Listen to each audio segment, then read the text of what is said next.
Welcome back to our continuing coverage of the TransTasman Test Series, coming to you from a sun-drenched Waihopai Bowling Club here in Invercargill in the deep south. Phil Dark and Jim Scott.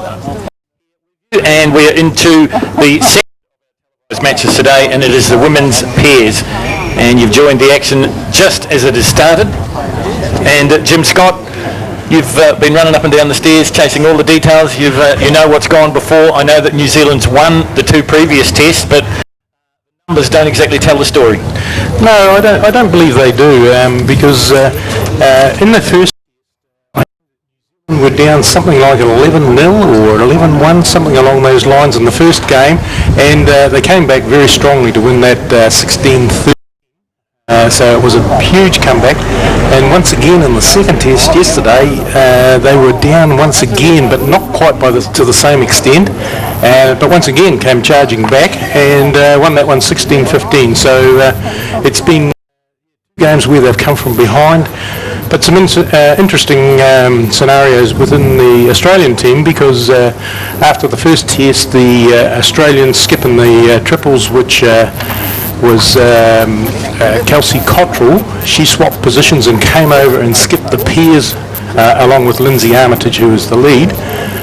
So that happened in the second test, and in today's test we've got a scenario, the skip and the lead. So Kelsey Cottrell, who was skipping yesterday, is leading today, and Lindsay Armitage, who was leading yesterday, has gone to skip. So made some changes, and two far, but it's interesting that they've made those changes.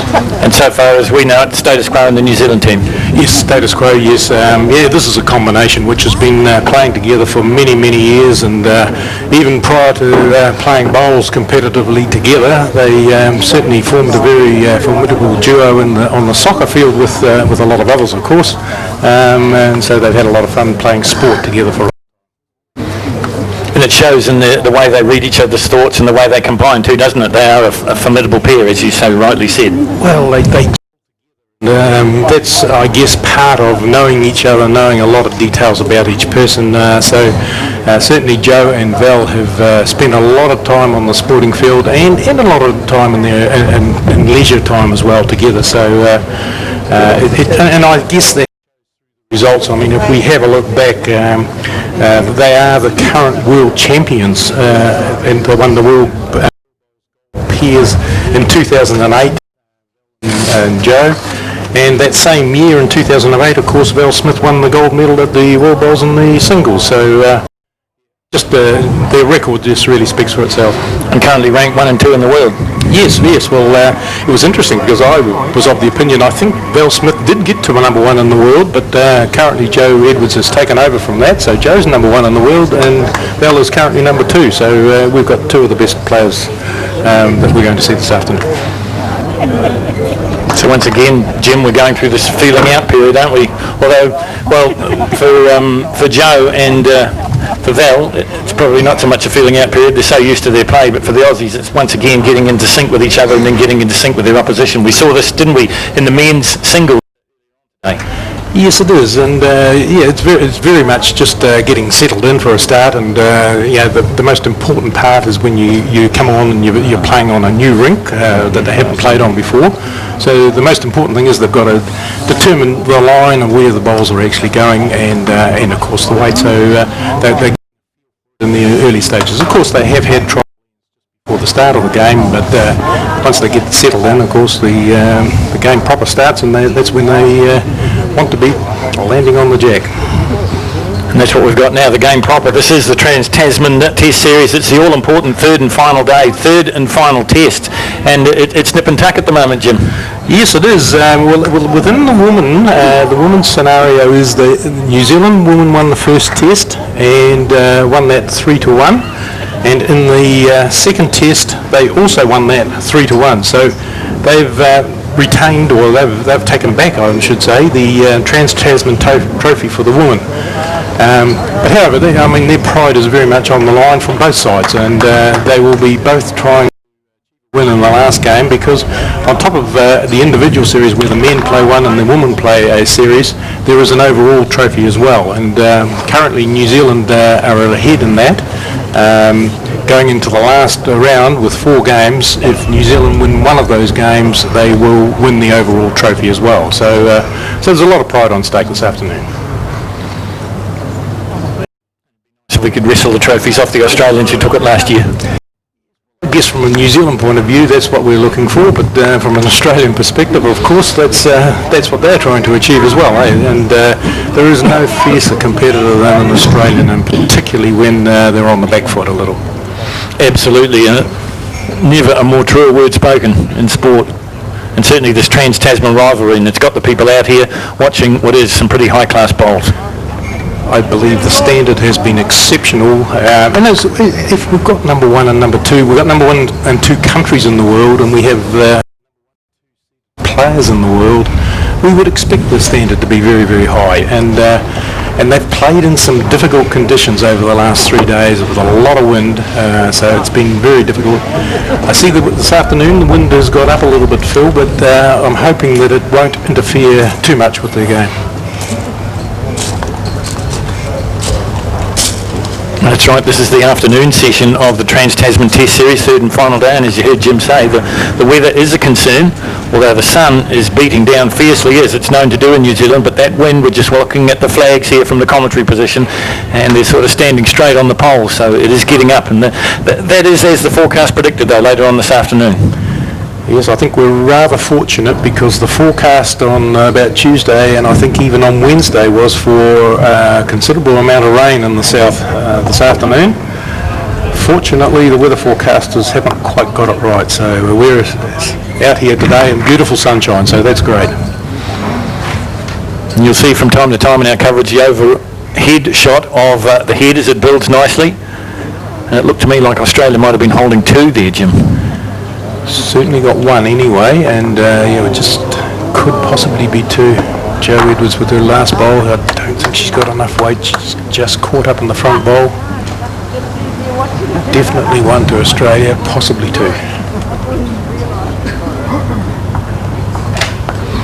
So explain the differences to us between the lead and the skip, and not so much the differences, but their job description, if you like.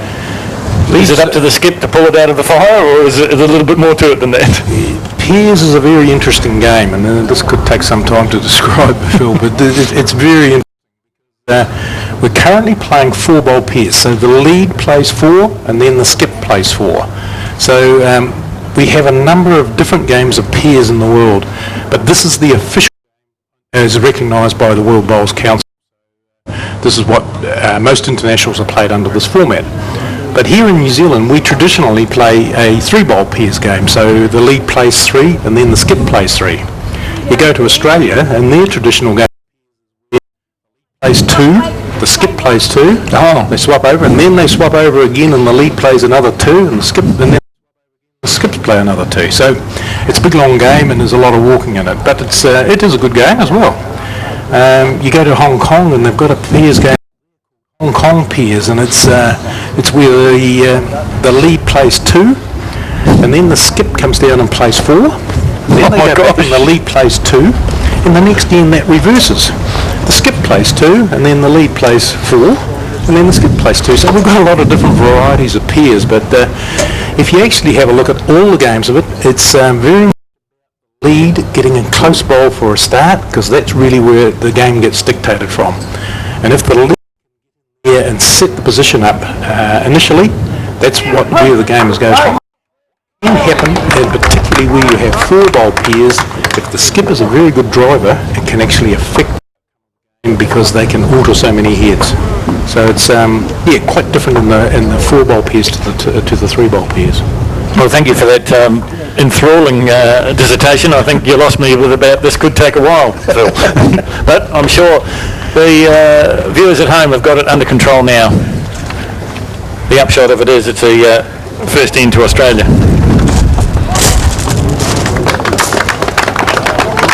Once again, a fairly lengthy end coming in from Kelsey Cottrell.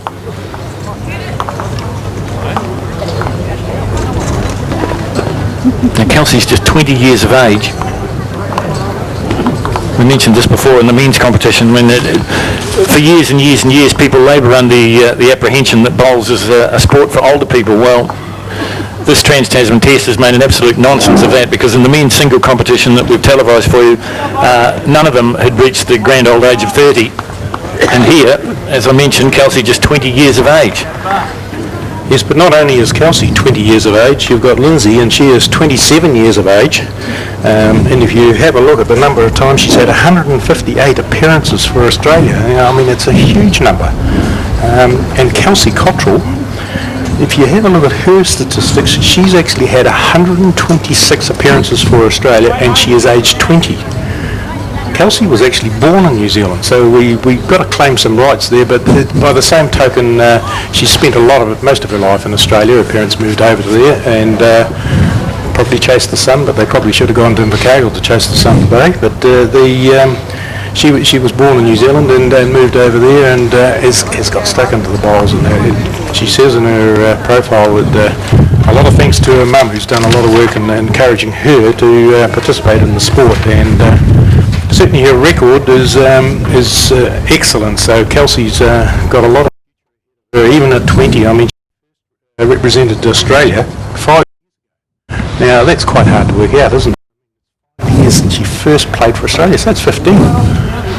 We talk a bowl, haven't even picked up a bowl by the time they get to 15. So I just think it's wonderful for the future of our sport that we've got young people that really enjoy it and thoroughly enjoy the concentration and the dedication they've got to put into it. Well, she must have been good right from the get-go, because she won her first Australian Junior Championships in 2000. Gee, how old was she then? Yeah, that's amazing. Just an absolutely brilliant record. And of course she plays up in, she currently is a member of the St John's Park Club, so this is Kelsey we're talking about. She's a member of St John's Park Club in Sydney and plays in the Premier League, Women's Premier League in Sydney, but she does generally live up on the Gold Coast area of Australia and certainly Queensland, and she's been in that area, and I guess the climatic conditions they get in generally in that part of the world is excellent for bowls. So we're just having a look at the second end here, and very good bowl, just got caught on the short bowl. So Kelsey Cottrell's just missed out. Val Smith is holding one and also has two other bowls very close to the head. In our coverage today is the women and the men in the pairs, the triples and the fours, they get pretty vocal. Adds another dimension to it. It's all about encouragement and supporting their fellow players. So I think they just enjoy that atmosphere where they can express themselves a lot and get out and encourage the bowls. I've quite often says that a lot of bowlers, they talk to the bowls. The bowls actually haven't got ears, and so they don't listen. But they do quite amazingly. It seems to encourage the bowls to get closer to the jack. I don't know how that works.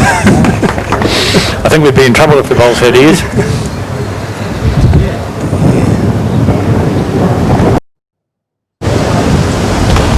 Val Smith has just played a very good bowl. She's turned the Kelsey Cottrell bowl back in behind the head and currently lies with two shots.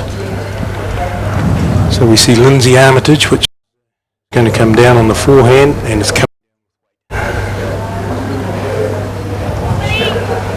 Looks to be on target. Very good. Both bowls out of the head, but she did remove a second shot. So Val Smith currently holding one, and Joe Edwards about to deliver on the backhand, which we've seen throughout the day has been the prominent hand that they have used.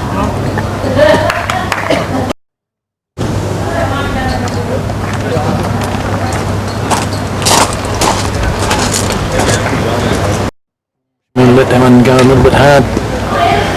Yes, she did, Phil, and it's ended up in behind.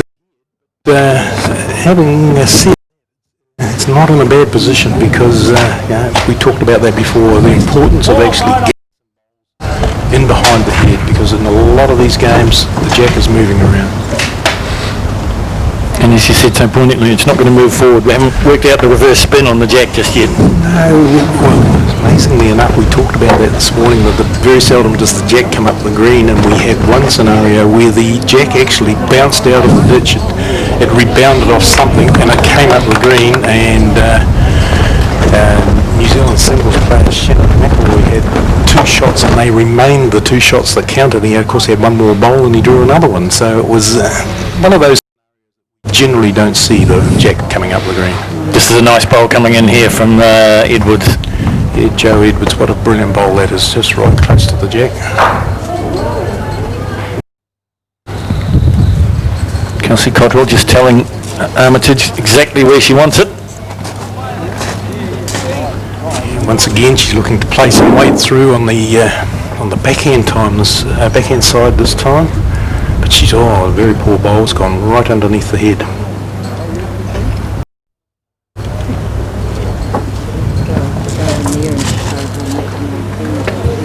So there is our overhead shot, as I told you, and that is the state of play, the construction of the head. We just saw Val Smith with her arms towards the head and looking at the yellow bowl, or the canary yellow bowl, which is just in behind the head, and telling Joe Edwards if she can take a turn out of that bowl, the other shots which are over on the, as we're looking at it now, on the right hand side of the head, she could bring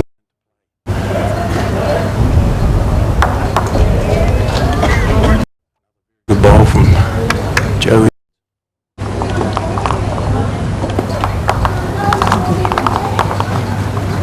Kelsey Cottrell's just indicated that she's 3 down. We see this time she's changed her hand again. She's gone back to the forehand and gone back to the drive. Is she on the target? Right, shot lanes. Well, she scattered them. She has scattered them, but I don't think she's changed the end result. She's at least 2 down, possibly 3. Even possibly 4, but there is a scenario here. There's only 1 Australian bowl in amongst about 6 New Zealand bowls.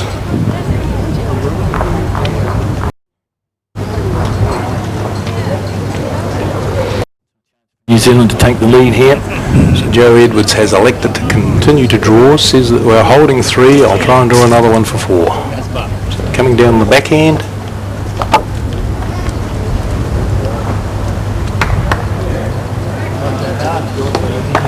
Not the best effort from Joe Edwards, but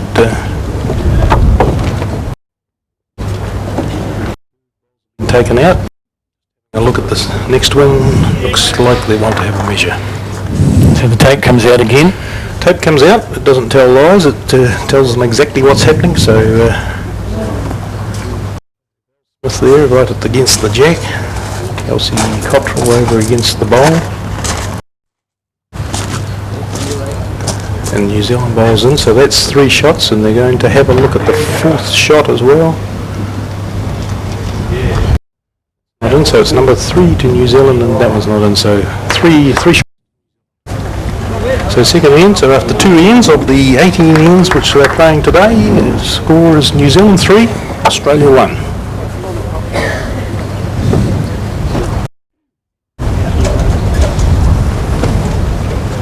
Interesting to see what sort of length that Val will deliver here. Yes, well, she's certainly taken her mat out. Yeah, a good 2 or 3 minutes. And is thrown basically about a medium length head. So once again, on the forehand side of the green.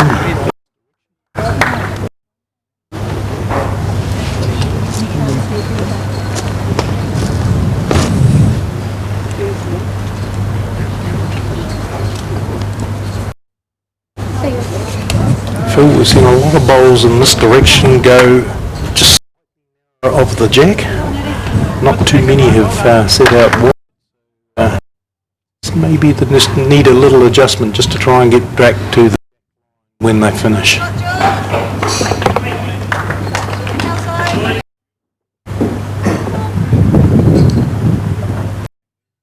another one's just going to come up a little bit short. Short, once again, just slightly under that jack line.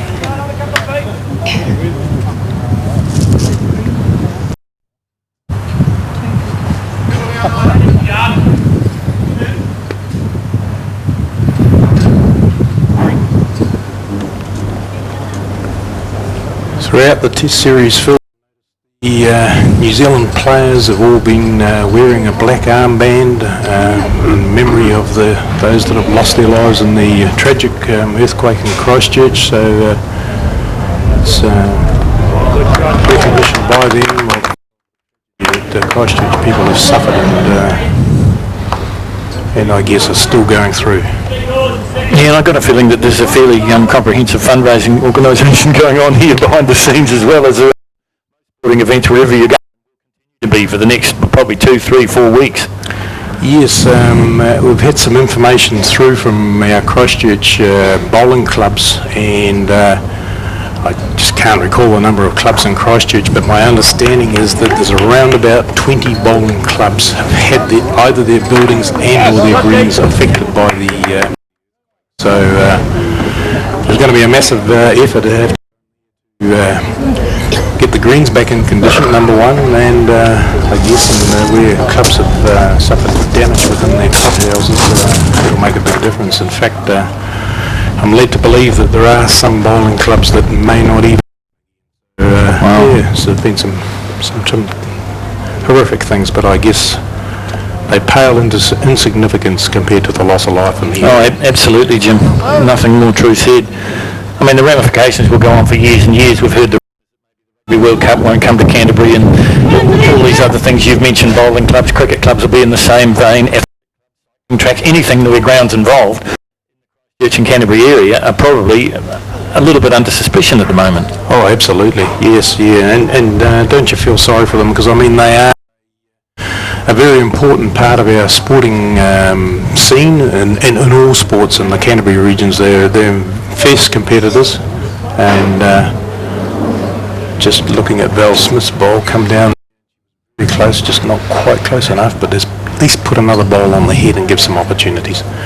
Well, Jim, you're talking to an Aucklander, and whether I can feel sadness for the Crusaders, well, that's a pretty big stretch.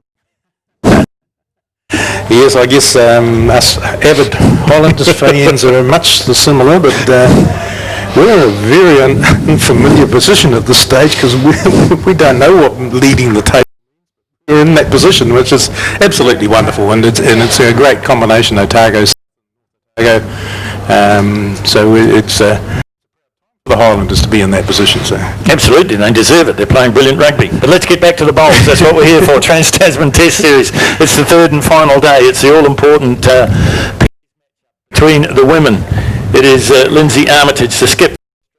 Kelsey Cottrell is her lead, and the New Zealanders. Everyone that knows bowls in New Zealand knows the name Joe Edwards and Val Smith. Well, they're the combination, and at the moment, if you have a look on the scoreboard, they're doing the job. 3-1 in number 3. I spoke about unfamiliar territory for the Highlanders leading. I'm talking of unfamiliar for Joe Edwards and Val Smith because in their past 2 games they haven't got leading at 3-1, so it's quite a change for them as well. However, having said that, the current head doesn't look so good, and Joe Edwards' last bowl just went through the gap, so she'll need to make an adjustment to this one. Lindsay Armitage also went through the head on that backhand, so it's a hand that they haven't played a lot of bowls on, so and we haven't seen too many tight shots played on it. So maybe it's a little difficult. Maybe the wind effect that's happening as well. It just the current bowl you can see has just gone out wide as well, so it just may not be easy a line back to the jack on that hand. Now there you see on the overall shot, and you're probably scratching your head thinking, well, there's a few different colours. We were quite blessed with the yellow bowls for the Australians and the black bowls for the New Zealanders, but we've got a couple of blues mixed in there, Jim. Well, with the Australians, we've got, as I mentioned before, the canary yellow, and then we've also got the blue bowls of which you've just seen coming towards the head. New Zealand, Val Smith, her bowls are a black and white speckle, and Joe Edwards, of course, Joe's an avid soccer fan, and particularly of Liverpool. So she's got written on her bowls, what is the Liverpool theme song? She's got the words of that. Oh, you'll never walk alone? They will never walk alone is actually written on her bowls. So Wow. Yeah, so, and she actually has the Liverpool emblem on the side of her bowls. So she's, as I said before, she's an avid soccer fan, as they both are, but Liverpool's obviously a favourite club in the Premier League in England. But her bowls are black, so I don't know where, perhaps she should have had red bowls on. It's the Liverpool colours. This is Lindsay Armitage of the Blue Bowls.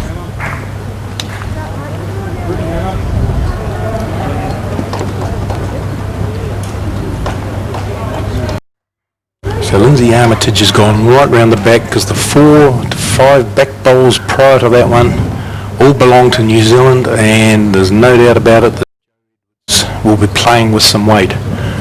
And despite the fact that bowl's gone to the back, the latest bowl from Lindsay Armitage, she will still play with the weight down through the backhand. Is she on target? Very close. Oh, she got an edge off her front bowl. Jacks get it away towards the back, and it's one of Joe Edwards' first bowl went right to the back. So just get our overhead camera lined up to where the jack has gone.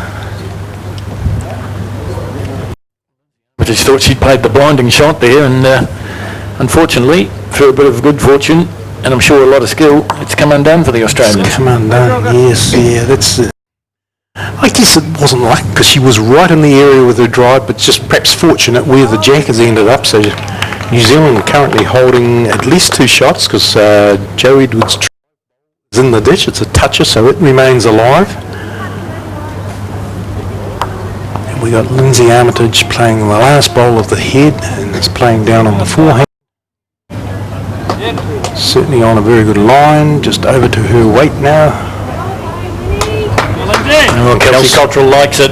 Kelsey does she ever. She's so very interesting head. Yes, 1 to Australia. So after 3 of the 18 ends, we have New Zealand at 3 and Australia on 2.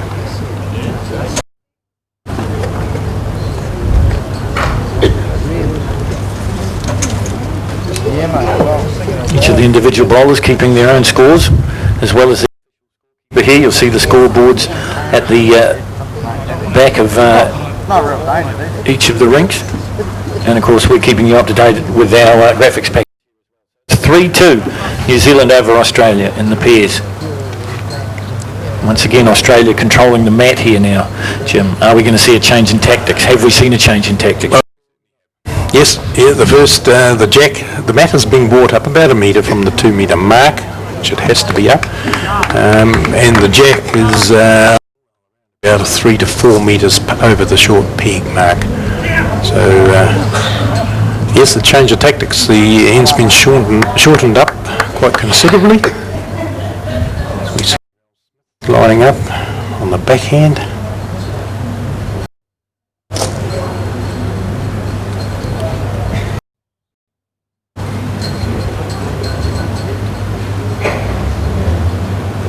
Looks to be on a very good line. Just has she got the weight? No, just struggling with that extra metre. Yeah, but certainly a very good line for the bowl. Kelsey Cottrell will like to get her line sorted out coming in this direction. This bowl she's played has certainly gone quite a lot wider than her first one. Yeah, she's down. And look and see, that's a better line, just a little bit.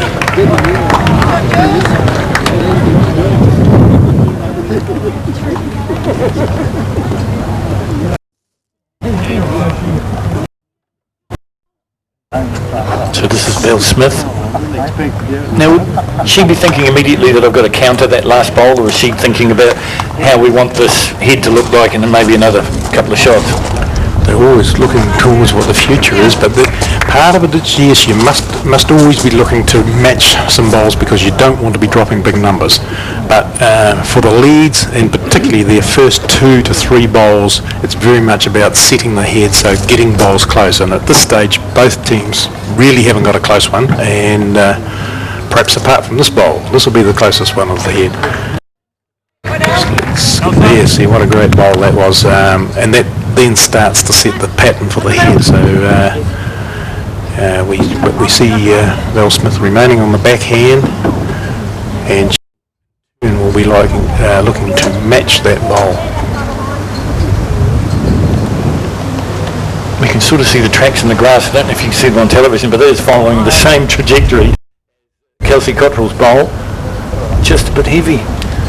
Yeah, once again she's just gone in behind, and that's a little inconsistent. I mean, there's only one bowl which is a metre of the jack, and the class of these bowlers, they would expect to be having 3 or 4 bowls by this stage within the metre of the jack.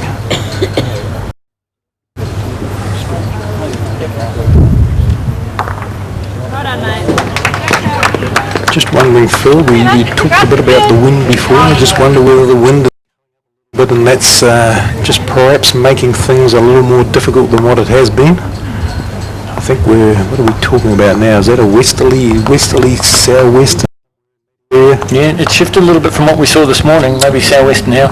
Yes. It's certainly giving the Bowls Southland flag a bit of a workout at the moment. Of course, they're part of organising committee here, along with the Invercargill Licensing Trust, and of course Spark and Community Trust of Southland, and let's not forget Bob for being a part of this 2011 TransTasman Test Series. This is the 3rd and final day. The game we're showing you is the all-important women's pairs.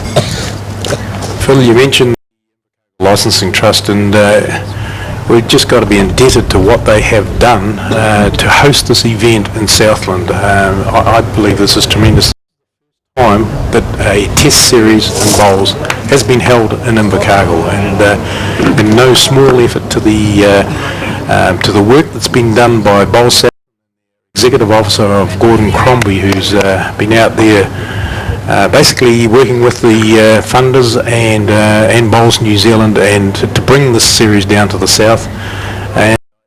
And in the initial stages there was a lot of work done by the Waihopai Bowling Club, because it was their initial suggestion that they could host a test series here in Invercargill, and I guess at the start, and here it is, it's now reality. So it's it's wonderful for the people of Southland to have the calibre of bowlers which we've got here, and have them hosted in the wonderful city of Invercargill. It's a great time to be here too, Phil, isn't it? It certainly is.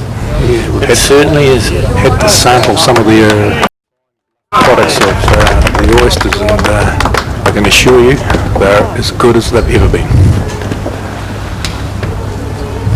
You know, you mentioned the Invercargill.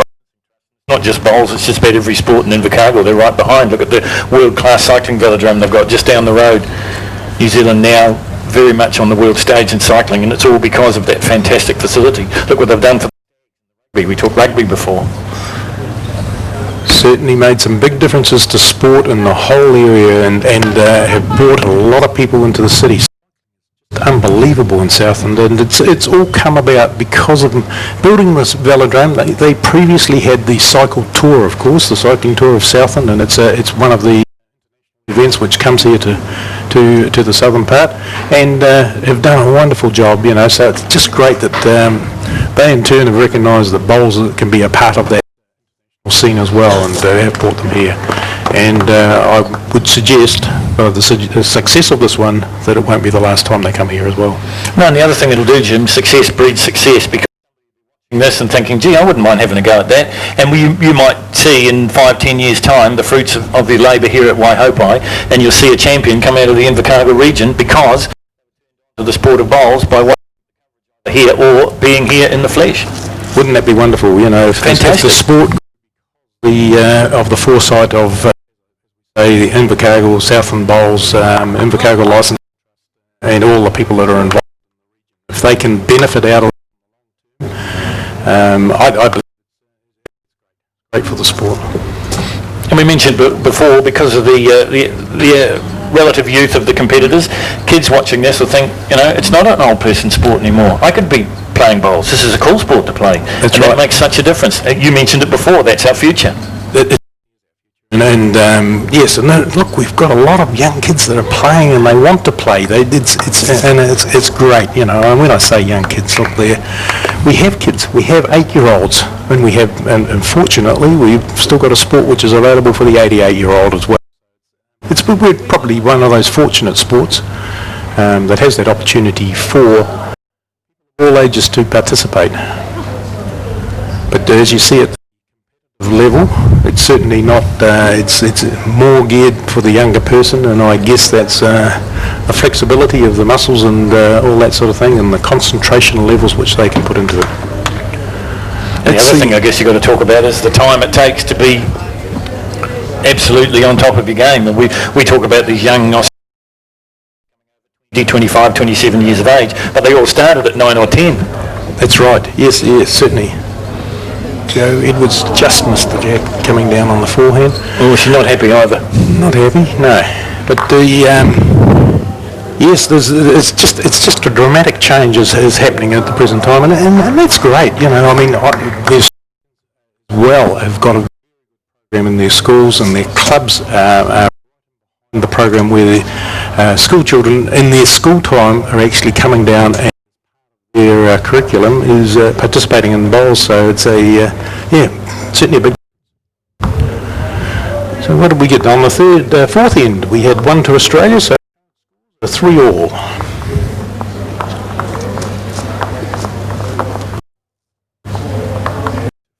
$18 ends here in this women's pairs. Kelsey Cottrell on the mat once again.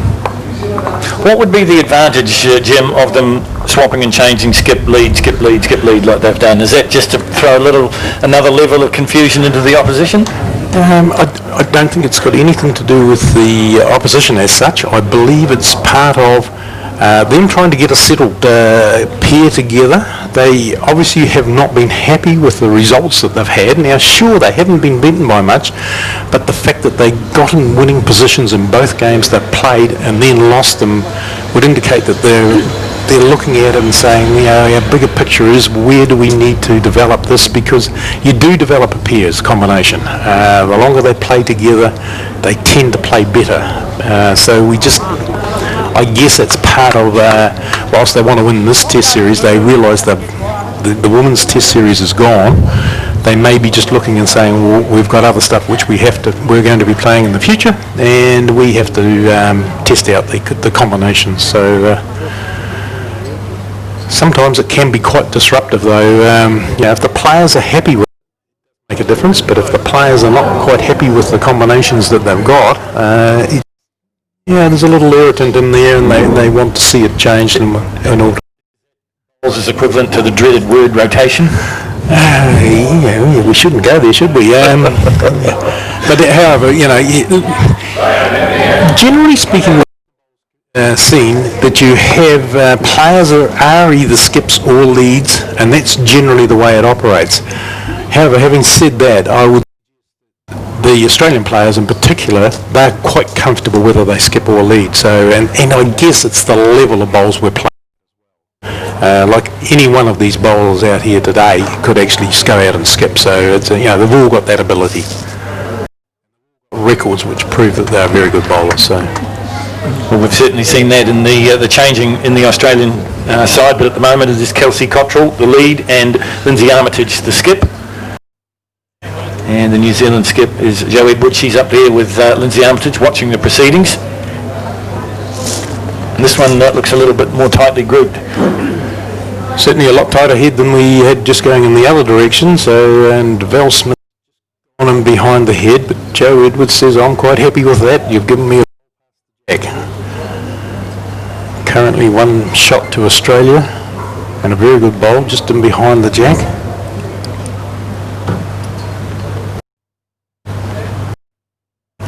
Cottrell following her bowl down.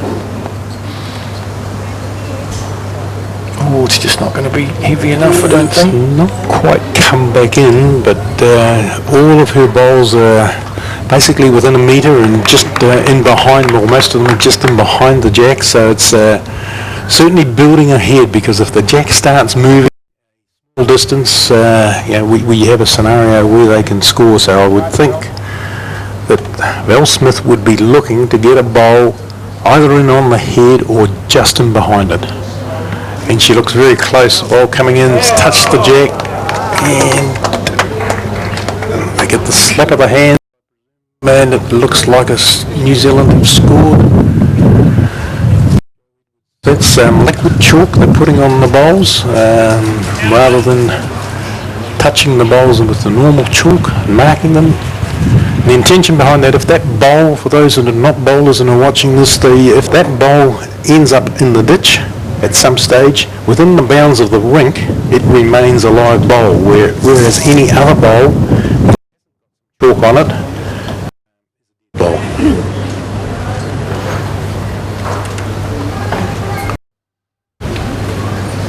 Expert comments and opinion coming from Jim Scott, who is the lower half of the South Island Bowls Development Officer, and that's why we've been talking about the future of bowls a bit in this coverage. It's something that is hard.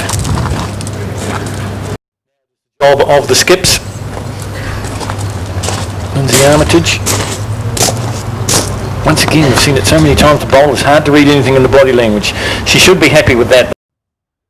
Certainly a very close bowl. It just hasn't altered the head, and she would have been wanting to be just a touch more weight so as the jack would have sprung off the Val Smith bowl. What's going to happen now though is Joe Edwards has to be very cautious playing towards his head, because she doesn't want to touch Val Smith's bowl, but she does need to get another bowl just behind the head.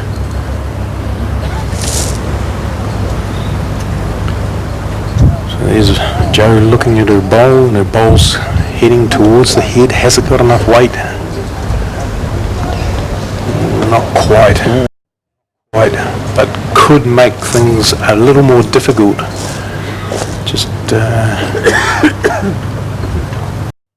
now, not quite so easy to get the same weight. See, they're calling a little weight through there, and perhaps through that last bowl of Joe Edwards, so they can actually move it and open up the head a little. This one's come in with a bit of power behind it. That seems to be the tactic, just as you've described it, Jim. Is it going to work for them? They're on target at the moment. Last bowl, didn't it? It caught the Joe Edwards bowl, and of course, which blocked it going into the head. There's a number of bowls there, a huge number of bowls, very close to the jack. So this is the standard which we would expect to see bowlers which we got on display. So once again, there's Joe Edwards lining up on her forehand. I just saw the foot come down there from Val Smith. Is that where she said put it about here? Certainly looks like it, doesn't it? She's gone out right out wide and around all the bowls. Hasn't quite got it back where she was looking, but Val says that'll do me. That's good.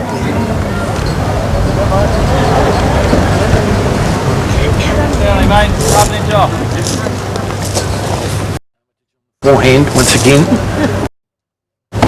Once again playing with a bit of weight. Straight, trying to get rid of that New Zealand bowl. She's going to miss everything here. Just gone under the head, yes. Perhaps not quite as much weight as she needed, just needed a bit more because it needed to alter. Of course, she had to be careful as well, because if she springs it and it goes right to the back, well, two back bowls New Zealand, so wouldn't want to be doing that. Well, it's very much about risk and reward, isn't it? Yeah, but you've got to, it's calculated risk too. I mean, there are times in the game where you do have to take some risks. Generally speaking, you're calculating and saying, well, what are the odds? Dropping numbers. Anything 3 and 4 or over 4, it's a disaster, you know, and certainly you don't want to be putting yourself in positions that you're likely to drop those. Hence the intention of trying to match bowls, and we've seen on this here a good example of that, where Joe Edwards has been trying to match various bowls on the rink without going in the head, because she just can't see herself drawing another shot in there. So here's the last bowl from Lindsay Armitage, once again on the forehand. I believe she's dropped her weight a little, just to try and work into the head, just not quite going underneath. Yes. In fact, a very similar shot to the one she just played. Yes, so she just tried to alter it just slightly so as she could actually get in and draw a shot, and we see in this case that not to play her last bowl. There's too much danger on the head, and so they've declared the head to New Zealand. So the tie is broken, 4-3.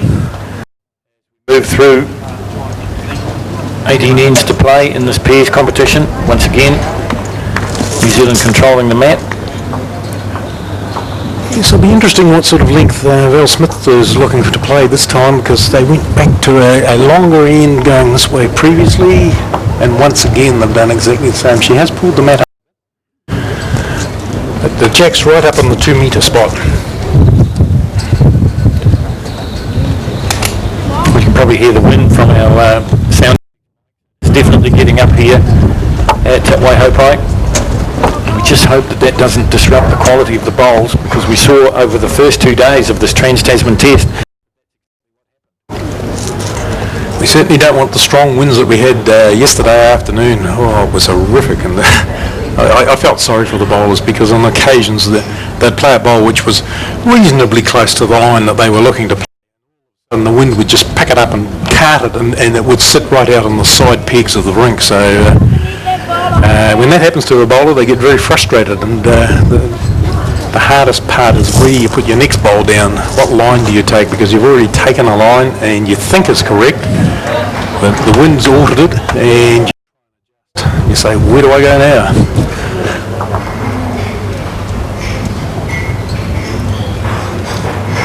I see here that Kelsey Cottrell tasted success at the Delhi Commonwealth Games, as did some of our women blackjacks, but really for the men, the Commonwealth Games, would it be too harsh to say a bit of a disappointment? That'd be very disappointing.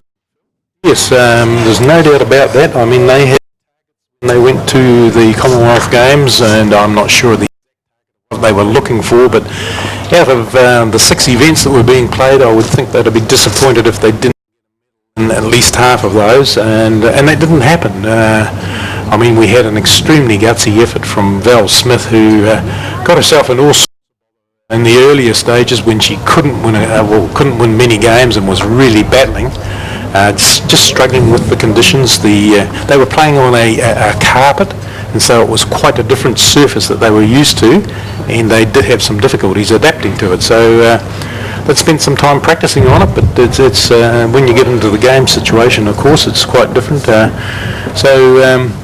The only Kelsey Cottrell from the Commonwealth Games, of course, she came up with a singles, and Val came up with the silver medal in the women's singles, and was quite soundly beaten by a player. So in the final,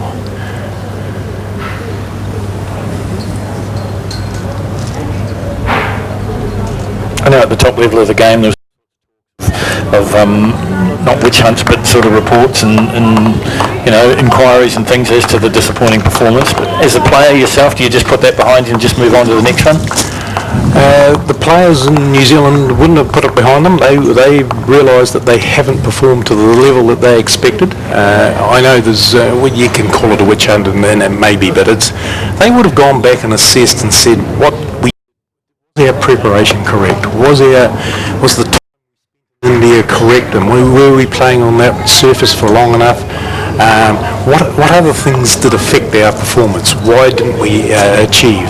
I know from a Spark perspective as well, they work very closely with high performance level, and to Spark are wanting the medals as well. They need results as well to justify the investment that they're putting into. It's very important that they do, at the end of it, sit down and say, have we got it right? Did we do the right thing? And what have we got to do for the future? I mean, you can't change what's happened, but you certainly can work towards the future and say, have we got our processes right? And that's very important for them. And I know they went through some harrowing times assessing where they were at and where they were intending to go. So hopefully the results that they're working on here in this test series are evidence of the work that they put in Delhi.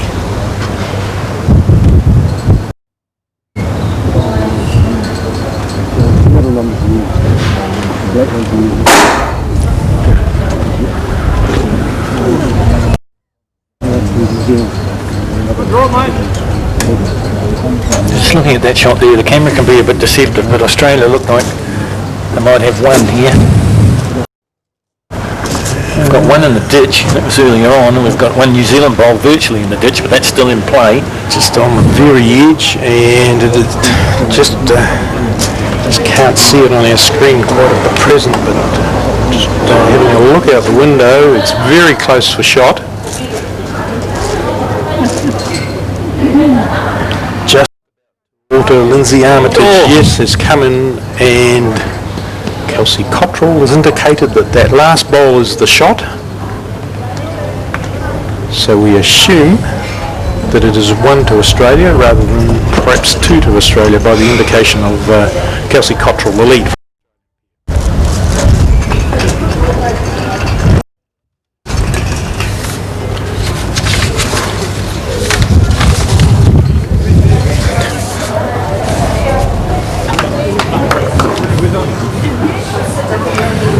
Joe Edwards is taking a lot, and Val Smith spending a lot of time giving her directions. I guess it's trying to ascertain what shot they really want to be playing. They have the position on the head of having the back 3 bowls, so it gives Joe Edwards the opportunity to play a shot with some weight. Of course, Joe Edwards' second bowl, and she has 2 more following that.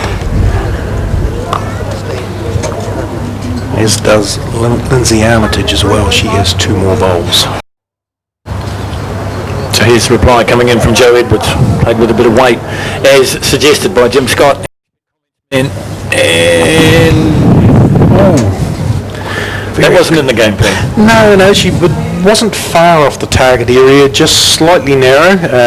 In the natural reaction, you want to be too wide because there is could take her own bowl out of the head, but my suggestion is that shot she'll attempt to repeat the effort she's just put in. Meantime, we have Lindsay on the backhand again, and once again has put another very good bowl in the head, but not quite shot. So we've got 5 bowls very, very back. But we believe the players, and they are closer to it than what we are. Shot to Australia. Joe Edwards once again lining up on her backhand and once again playing with weight. It was a funny reaction when the ball left her hand. I don't know if she's happy with that or not. Well, it's interesting what's happened now.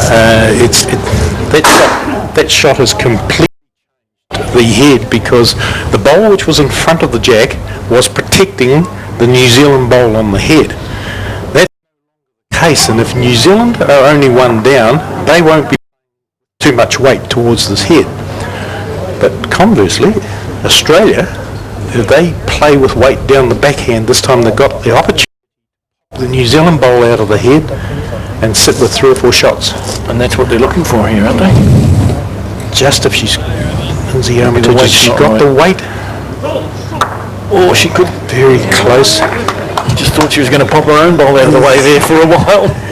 Yes, so bad plan. We will not see Joe Edwards play with the same weight she did with the previous 2 bowls because the potential danger. But she will be trying to just reach it. Joe Edwards, bowl on the way. And she's already turned her back on it. It's gone way off target. Yes, she's not impressed with that one at all. Probably was a situation that she bowl on the head. Here's the Australians head, considering what are the options if they play on the forehand. Do they think they may have 2 here? Possibly could. Because the blue bowl's an Australian bowl, the yellow bowl at the bottom of the screen as we look at it is an Australian bowl. But I just wonder, I think that New Zealand bowl's just a fraction in front of it. Yes, well when the blue bowl came, Kelsey Cottrell said that is the shot. The blue bowl shot, and it's just debatable now whether the yellow bowl or the black and white New Zealand bowl is second shot, and they're having a very close look. They have a method of using their fingers to determine the distance between the jack and the bowl, and they try and measure the distance between jack and bowl of their own and jack and bowl of the opposition. to try and give them a gauge on where it's at. Haven't given of whether it's 1 or 2. No, and it's obviously very close because they've all done it about 3 times now. Yes. And Lindsay Armitage just saying, well, this is what we're going. And the one thing you must do is make up your mind what shot you're going to play. Don't have any indecision about it, and then get. And if it goes wrong, so be it. We did talk about the opportunity they had, and they were looking at playing on the forehand, and sure enough, here's the shot coming down on the forehand with weight. Oh, it was very, very close. It hasn't really helped the situation though. It hasn't altered the head. So as we suggested, the second shot. Looking from an overhead camera, you'd say the New Zealanders are in the pound seats here. It just looks fractionally closer by my ichrometer. I wouldn't put money on it.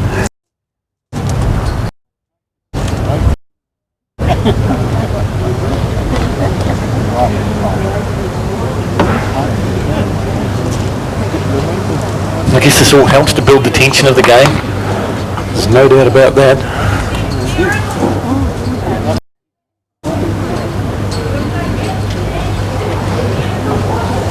I guess you get the situation where inadvertently you bump the bowl, and what happens then? No, they're very cautious. When they're measuring that, they will be slightly off the jack so as they don't move it. And of course the bowls are actually sitting on their flat, and the bowls will not move anyway. Go and touch the bowl whilst they're measuring them. I believe Val Smith's going to have a look at it, but see an umpire, one of the umpires for the day, is likely to come and measure this, because if the players themselves can't decide, Then it's up to the umpire? Yes, the umpire.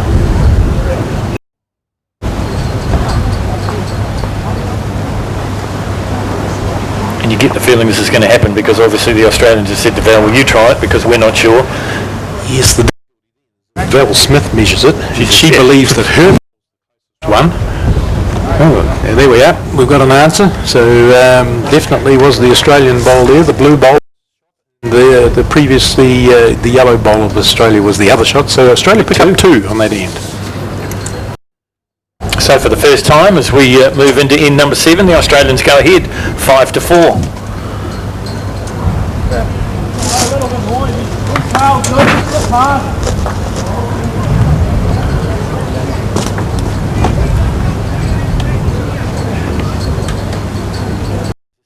Turning point in this game. It's been very, very close so far, and you heard Jim say before that the previous 2 games weren't close.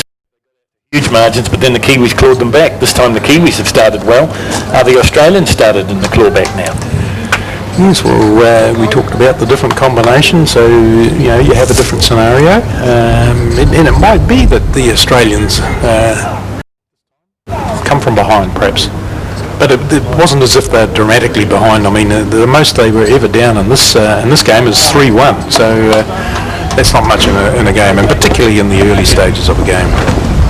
Always said if you're going to drop some shots and you get behind, there's only one place to do it, and that's at the start of the game, because the end of the game is when it all counts. That's the final score, and that's what makes the difference. So you're going to be in trouble early. That's right, because they hand out the trophies at the end of the game. That's right. They don't give you any trophies for winning in the halfway stage. No, it's strange that, isn't it? Cabinet could have been bulging if that was the case. Back to the seriousness at hand here at Waihopai. TransTasman Test Series for 2011.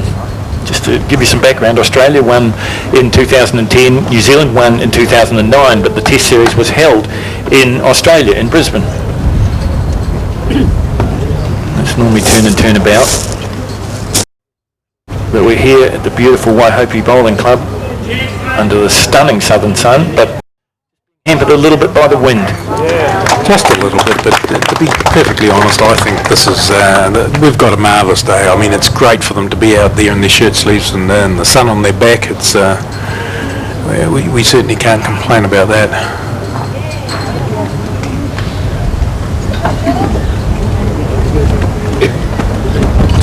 Very deliberate delivery style of... Just, can you believe it? Made her Australian debut in 5. Once again, Phil, we see Kelsey has put 3 bowls just in beyond the jack. In going in this direction, she has tended to be in behind the jack, so that's fine as long as you're holding shot. But if you're not holding shot, it's you know, I mean, you've got to protect the head as well, protect the shots, because that's the most important part. I'm always a believer, you got to get your first ones close, get them, start working on it. Latter bowls play position, because you've got plenty of time to put bowls in position afterwards, but you've got to hold shots, and it's all about the pressure that you exert on your opposition.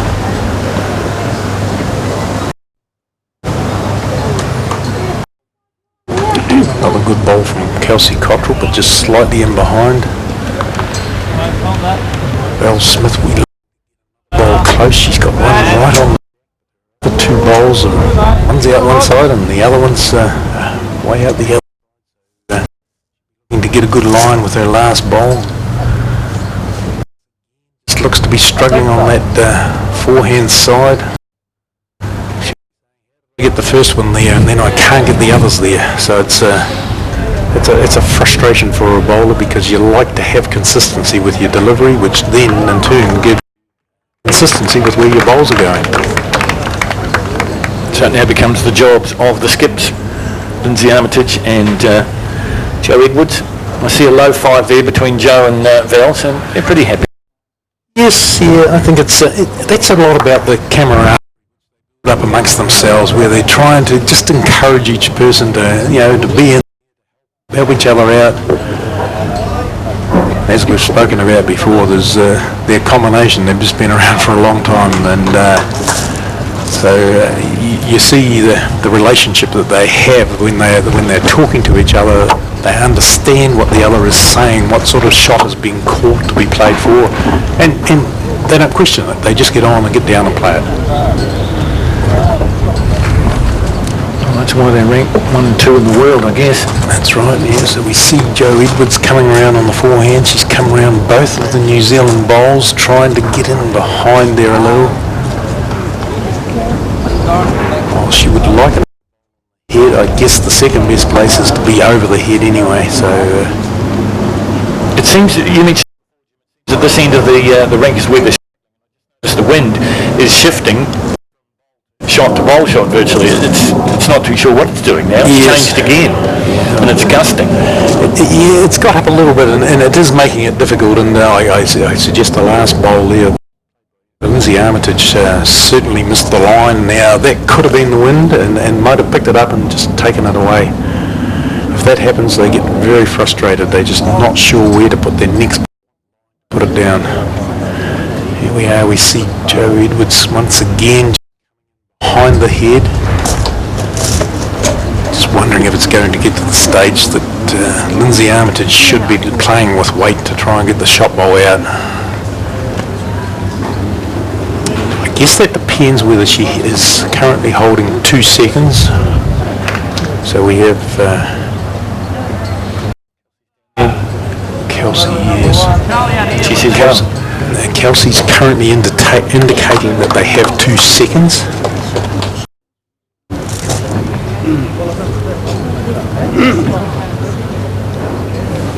But it's that thing we mentioned before, the risk and reward. This one, has she got it on target? Has she got it on target? Oh, she hasn't got it on target. Not really close with that one, but yeah, it was the scenario. If you've got 2 seconds, you know, when you only have 1 second on, you don't want to be playing with weight, because the chances are that, you know, you take it out, you give another shot to the opposition. Sure.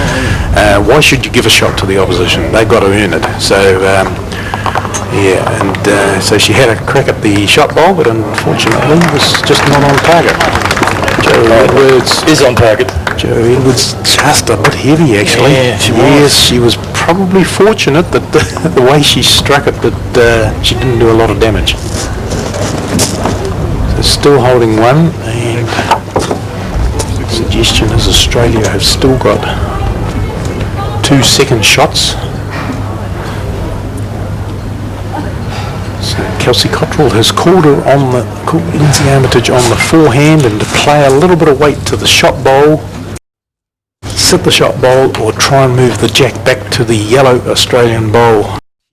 A little bit better. This one looks a little bit better. Oh, it's not. No. Just drifted away at the last few metres. Yes, just possibly didn't quite have the weight that she was trying to play the jack or sit the bowl or play the jack back to the just in beyond the head. Jo Edwards here won't want to have the weight which she has in this bowl. She'll be making sure that she's certainly not narrowing possibility of trailing the jack. Bowl's coming down on the forehand. Has she got enough? No, she has not. She's just left it a tad light.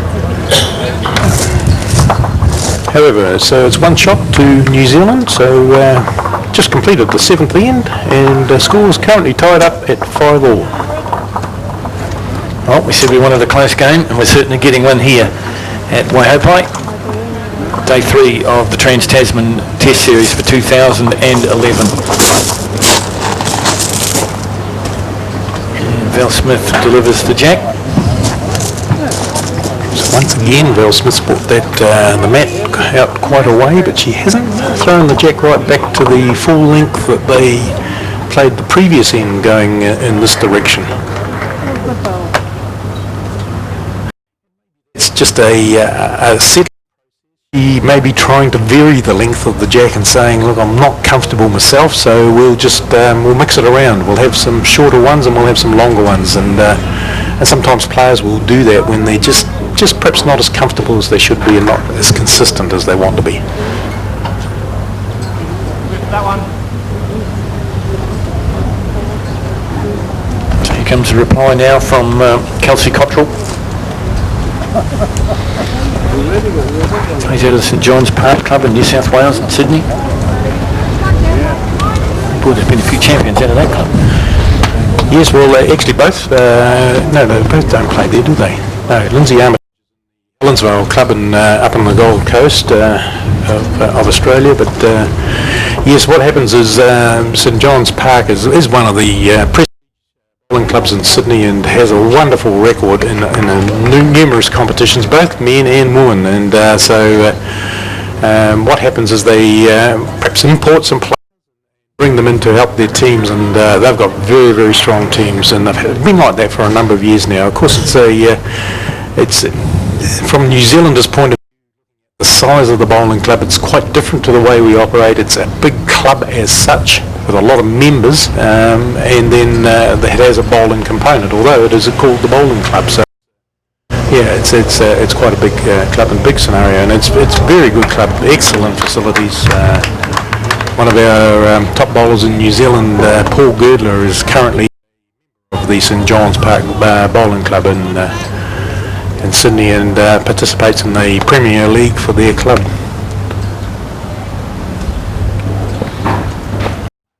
Cracking last bowl there from Kelsey Cottrell. Excellent bowl. What's the response like from Val Smith? Jo, he's having a look at it. Oh, very good. Fairly good. Fairly good to excellent, I would say. Fairly good. She just didn't want to tip over at the last minute, and she sprung to the Australian bowl. So currently at least one shot to Australia, but it was an excellent bowl from Val Smith. Was it ever? Was it ever? Now what can Cottrell do here? Because I watched that shot two previous, and it looked like she was just setting it up. She put that right in behind the jack, but a little half a metre, and then that next bowl just trailed the jack right on to the situation you see now. So Australia looking good. And Jo Edwards there is just telling Val Smith exactly what she's looking to draw the shot off her own bowl. Her last bowl that came down and touched the jack, she'll be looking to sit on that and get the shot off it. Currently it's one shot to Australia.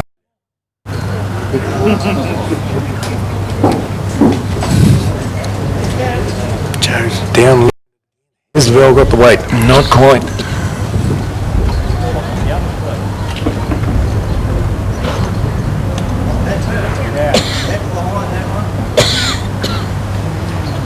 Once again, the face of picture of concentration.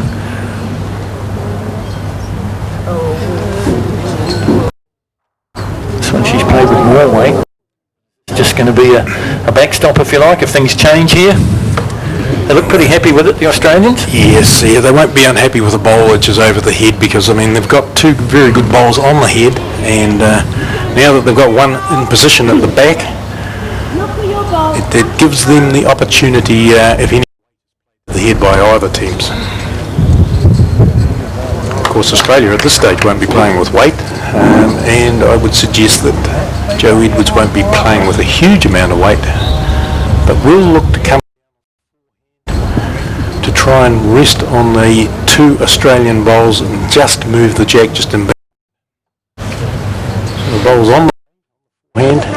So that's a prediction from Jim Scott. Is he going to be spot on? Oh, they say it's a game of inches, and it really is. Yeah, well, we were spot on with the shot she was playing, but she didn't quite play it as well as we were anticipating, Phil. So, but she was right in that area, and we'll see her try to attempt that again. And in this shot is vital importance, because she can't be too heavy to spring the jack right back to the backman.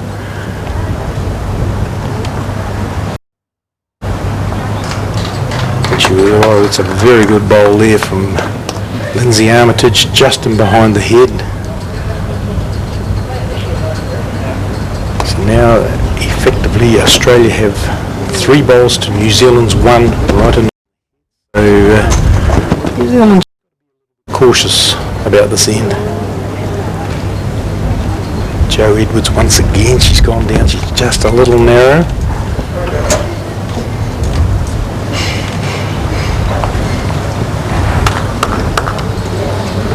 Armitage again. Once again on the back here, we'll be looking to sit in on the New Zealand, not just at least get in behind again, put another ball. Kelsey Cottrell comes to rest. Just move the New Zealand ball out. I'm not too sure if they're happy with that or not. There was a thumbs up for a little while there from Kelsey, but then she retracted it. So. Yes. It's given the back bowl to New Zealand, but just the way the head is situated, the back bowl is not quite so important, because there is no way that Joe Edwards is going to be playing which could spring the jack right to the bag. 2 shots on the forehand. My suggestion is she'll attempt again to play that forehand shot, and she's looking to play with about a metre of weight to try and disturb it and push the jack back in behind the head. So on the forehand she is again, as Jim predicted. Looks a lot closer this time, Phil. It does look a lot closer, Jim. Well, they've got the shot. Says yes, you've got the shot, and she hit dramatically, because now if New Zealand are holding 1 shot with the blue bowl of Australia, just level with the jack, will be the second shot, and New Zealand have the next. It's changed the whole scenario quite considerably. So what an excellent bowl from Joe Edwards. That's the class we've come to expect. And that also just goes to show the changing fortunes of this game. From 1 minute you're up, and then suddenly you're absolutely correct there, Phil. What's the from Armitage? Armitage, she's just played a little wide, but she's got to be cautious. She can't play with too much weight, because she certainly will move her bowl out of the head. Val Smith looking very closely at the Australian bowl and suggesting what do we do about it? Is there anything we can do?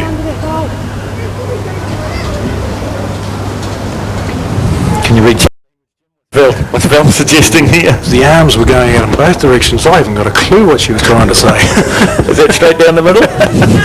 No, she won't be straight down the middle. We've got Val Smith her arm out indicated to Joe Edwards she wants her to play on the forehand, coming towards the head, but she wants her bowl to finish and in behind.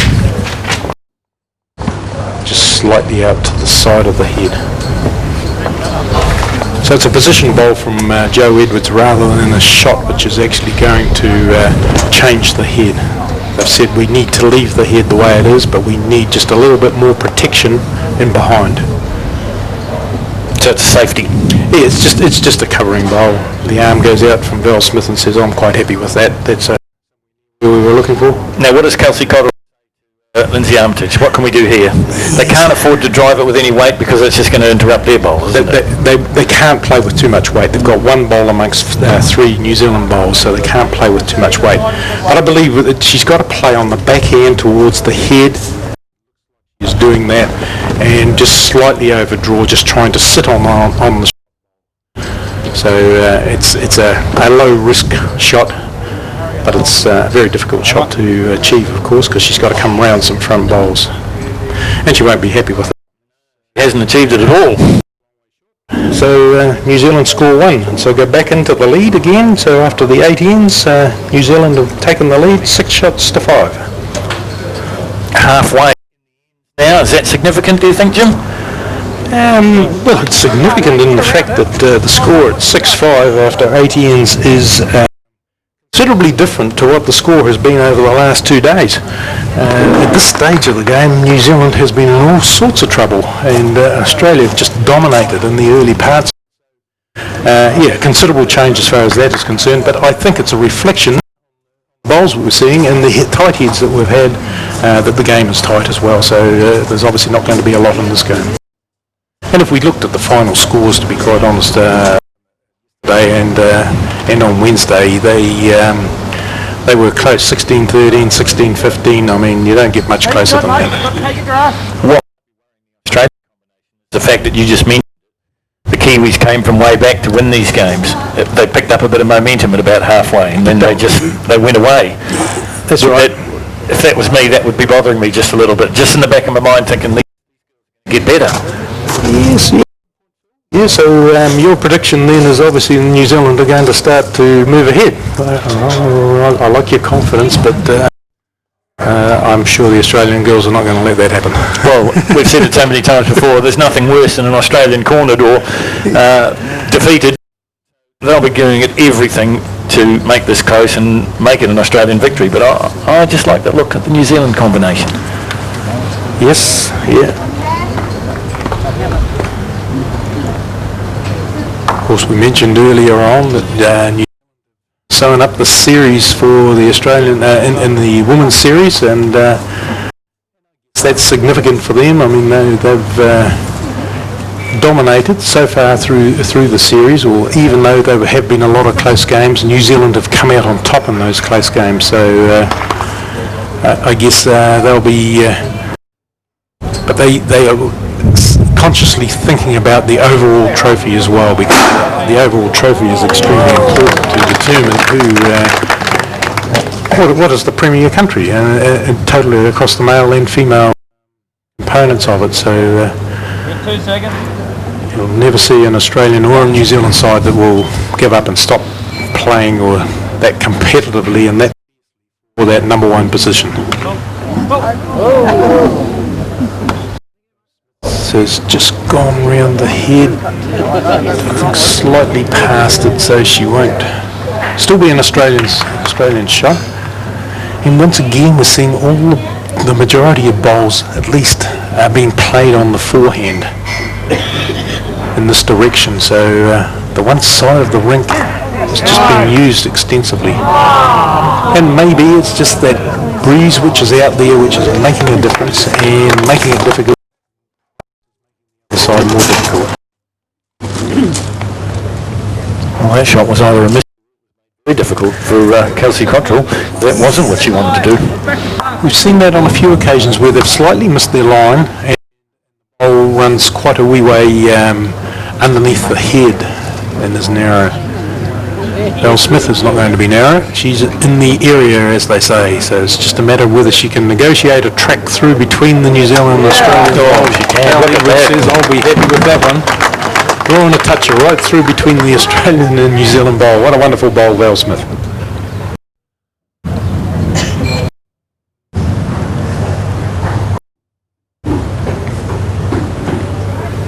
This reply from Cotterill on the backhand. Yes, well, she's over on this hand where we haven't seen too many shots drawn, so it's an interesting scenario, but they've been forced into this because the lie of the bowl is, the New Zealand shot bowl is slightly to, as it was, the left of the jack, and what they're trying to do there is there's more opportunity to sit on that bowl by playing the backhand. And so that's from an Australian point of view, but of course this is Joe Edwards' bowl. She's lining up now. And she too has elected to go down the backhand. And she will be trying to beat Australian bowls which are out on her left-hand side of the head.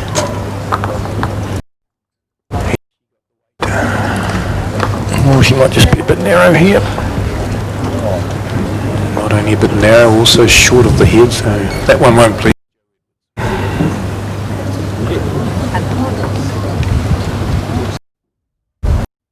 Lindsay Armitage also on the backhand here, kind of following the trajectory of Joe's bowl, but doing it maybe just a little bit better. Yes, she's better. Again, she hasn't quite reached it, and when you're down, it's the old story. You've got to be there. There's no point in being short because you cannot get the shot. And Joe Edwards into the head, get another bowl on the head because they've got one shot, and amongst 3 or 4 Australian bowls, it makes it very vulnerable. This a lot better. An excellent bowl there from Joe Edwards, so 2 shots to New Zealand. Has perhaps given an opportunity, more of a target for Lindsay Armitage to play with weight. That's exactly what she's doing. Oh, is she going to be on everything? Just quite hasn't played the shots which we'd expect, to... That's a reasonable target that she's aiming at there, and so...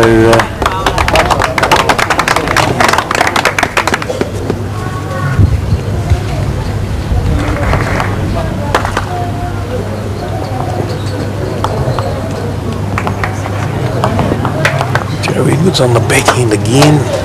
Oh, it's a short one. What has it done? It's changed vision for Lindsay Armitage, and it may change your hand and play on the forehand now because the backhand has been blocked. Yes, we see Lindsay Armitage lining up on the forehand. Once again playing with weight. Come down and clean the 2 New Zealand bowls out. Has she got them? She's got both. Yeah, excellent shot from Lindsay Armitage. So maybe it didn't quite work in New Zealand's favour there, making Lindsay change her hand, and she's played an.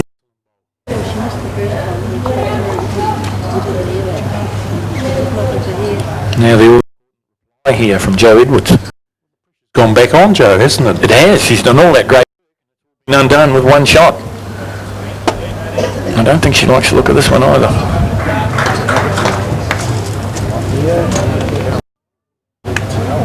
Just a matter of wait to get to the shot. She's not too far away. I don't think she'll be unhappy with that.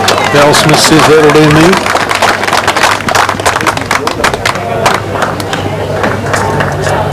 Our overhead camera doesn't quite show it as clearly as that, but Val Smith says, well, we've got the shot, so I would imagine we see Lindsay Armitage again looking to take out the New Zealand bowl. Is she on target? She's done it once. She's on target. Ooh. Got caught up in a short bowl which just missed the jag.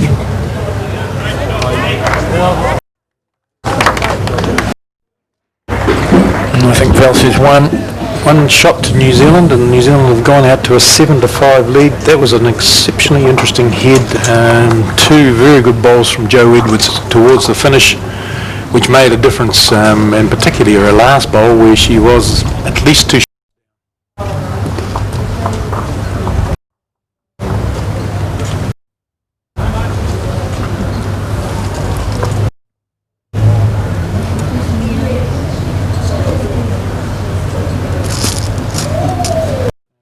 It before, but you'll see on the armbands of the girls, and that is as a tribute to those souls that have lost their lives in the tragic Christchurch earthquake.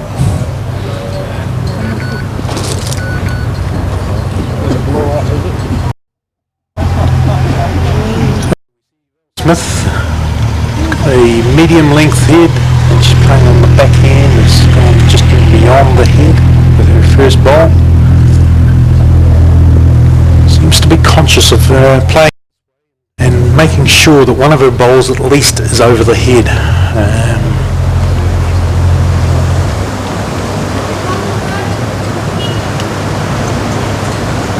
This one just coming up a bit short, but that, it's not going to be a bit. Just slightly under the jack. Just at the last minute, just ducked away.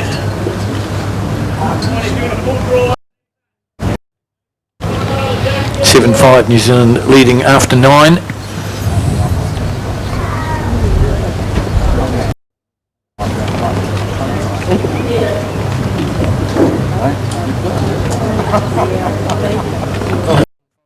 Just behind the jack, about a metre and a half back. Now that'll come into play.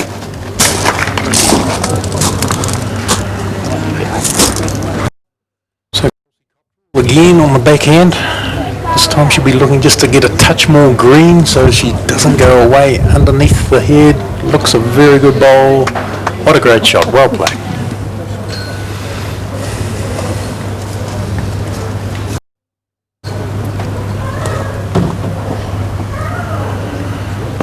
Phil, we've had a great crowd in this afternoon to watch the bowls, and I guess it's the sunny weather makes people come out and enjoy it, and it's wonderful to see the grandstand, just about all the seats taken up, and thanks to the people at Stadium Southland who have at the moment don't have a roof over their facility, so they've lent one of the through to the bowls people for this event. So it's a great spirit in Southland where they all work together to help each other out. So great to see the locals come along this afternoon. And I guess it's that sunshine which makes a big difference too, and they enjoy getting out on it. Well, it's certainly that, Jim, but I think some very high calibre bowls, and you always find, don't you, with the bowls audience, it's a pretty knowledgeable audience.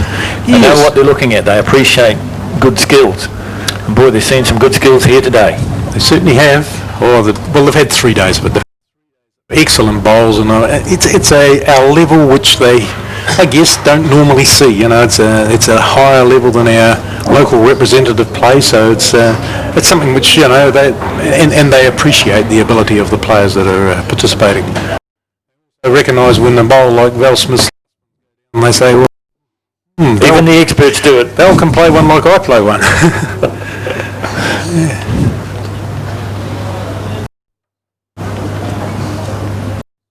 The Armitage, she's just around the front bowl. She's got another good bowl. She's got 3 shots on the head. This end, she's on Joe Edwards. Currently 3 to Australia.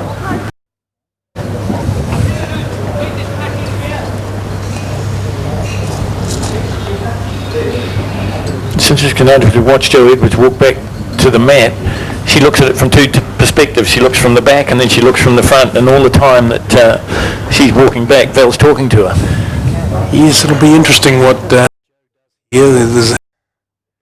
she's got a couple of opportunities.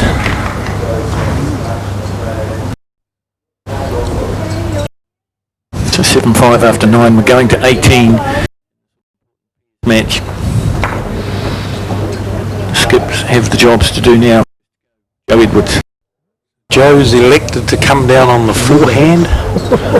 Just get caught up in the short bowl of, just short bowl of Australia. So it's still 3 shots to Australia. And Australia in here and putting New Zealand under a lot of pressure. Armitage coming in on the back.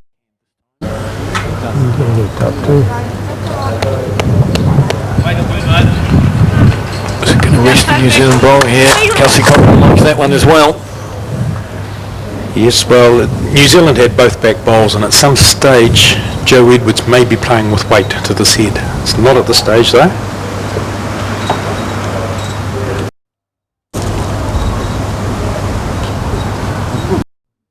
Actually trying to draw the shot here. Just a little heavy.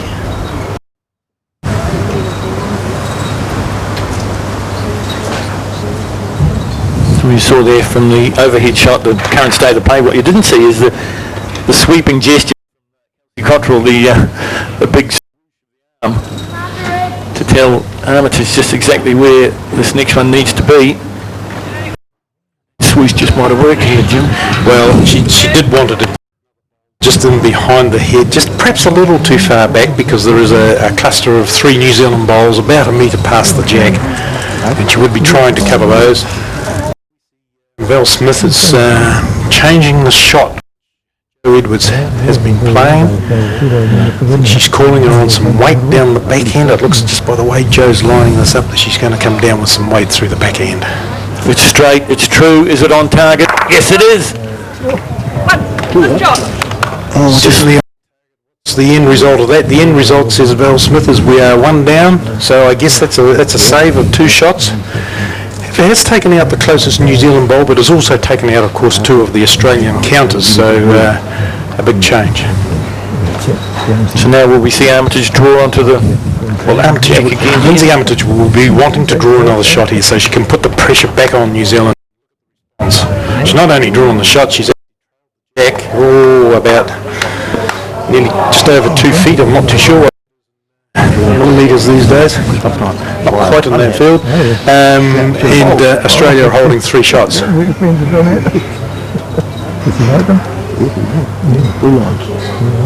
And that's going to be hard for Joe to get around those. Well, it's very difficult head for Joe to play to. She hasn't played a lot of bowls down on this forehand that she's been forced onto.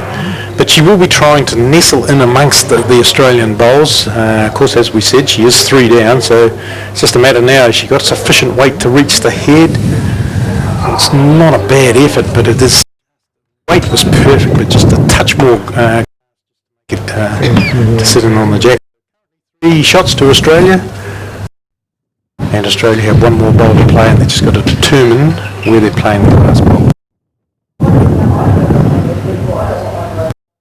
Providing they don't change it too dramatically, Australia will jump back into the lead after this end, as they are currently holding 3 shots. We can see from our screen there. Jim, do they think they can get 4 here? She will be trying to draw for the 4th shot, looking and just being cautious about tipping the closest New Zealand bowl any closer to the head. She doesn't want to count. Good, mate. Well done. She's coming in on the backhand again. Playing in on the backhand, so it all depends on what now and the direction. Ooh, she did tip that New Zealand bowl, but let's look.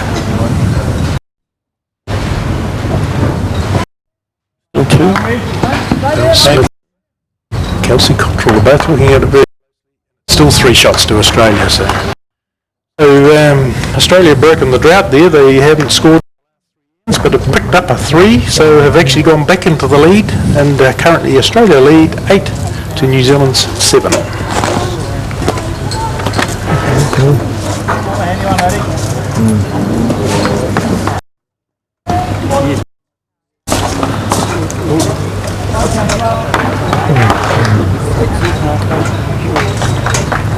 Well, we've seen some fantastic bowls here at White Hope Line. You couldn't really ask for a tighter contest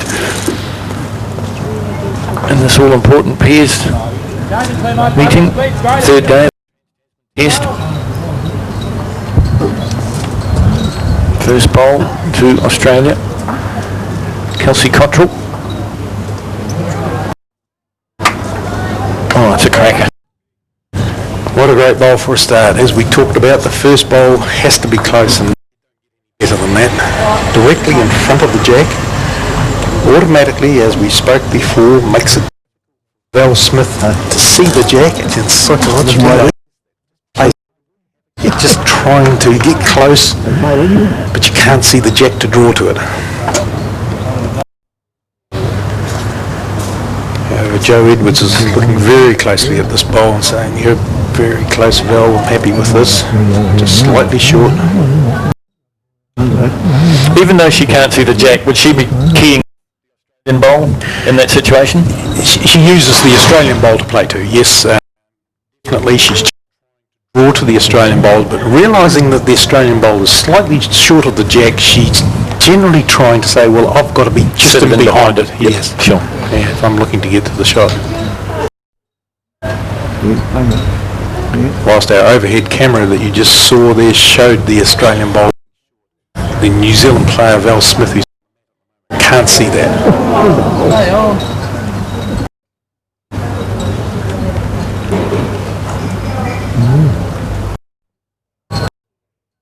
Do you think those days will come in bowls where there'll be screens at either end and be the development of the TMO? It'd be interesting, wouldn't it? Yeah, it'd be great if we could get. No, not quite yet. The interesting though, in the it's very easy to film scenarios there that they can film a lot of close-up shots, and of course they can position cameras fed with the weather conditions. You know, there's no wind blowing them around and that sort of stuff. So yeah, but whether they've got screens can be looking at to see the shot from the. Yeah, I think we're just a little way away from that yet, Phil. Now you brought up the indoor bowls. Is there a genuine crossover between? I'm referring to outdoor bowls which is played indoors. I see. Yeah. We have a number of. In fact, in Invercargill, the bowling club had one green is artificial and the other one is a natural surface. So last year, they, with the help of the funders in Southland, put together a roof over the artificial green. So they've actually enclosed the artificial. And I have been and seen what a wonderful facility they've created for. Only for the Waverley Club, but for the bowlers of Invercargill to play bowls. And of course, when the weather's not so kind outdoors, they've got the option of going indoors and playing. In fact, I know for this test series, if go to the Waverley Bowling Club and play. So that's the indoor bowls that I'm talking about. Of course, we have a game in New Zealand called indoor bowls as well, and so do Australia. And believe it or not, they are two different games. They play on different size mats and all the rest of it. So it's an interesting scenario. But that's indoor bowls as such. But we crossover players, don't we? I know that Superman, a national champion outdoors and a national champion indoors. Gary Lawson plays a bit of indoor bowls. Yes. Well, Gary was a champion as well in the indoors. A number of bowlers have started off and playing indoor bowls and then gone to outdoors, or indoor vice versa. You know, there's a lot of people that play both of both games. I guess it comes down to if you're good, you're good. It doesn't matter if you're playing outside or inside. Yes. Slightly. Whilst the principle is, there's a lot more shot play in indoors because a lot closer, and the mat's a lot shorter, so it's a different. But once again, a very good sport, and a sport that caters for a lot of people, and particularly months, throughout the country playing indoor bowls. Once again here, Jim, and we've said it before, we've got a widespread head up this end of the rink. There's two Australian bowls which are very close. Talked about, which was the first bowl played, and it's just short of the jack. Lindsay Armitage has added a second one. She won't be happy with it. She was dropped well short. It's made it a very difficult head for Joe Edwards to play to.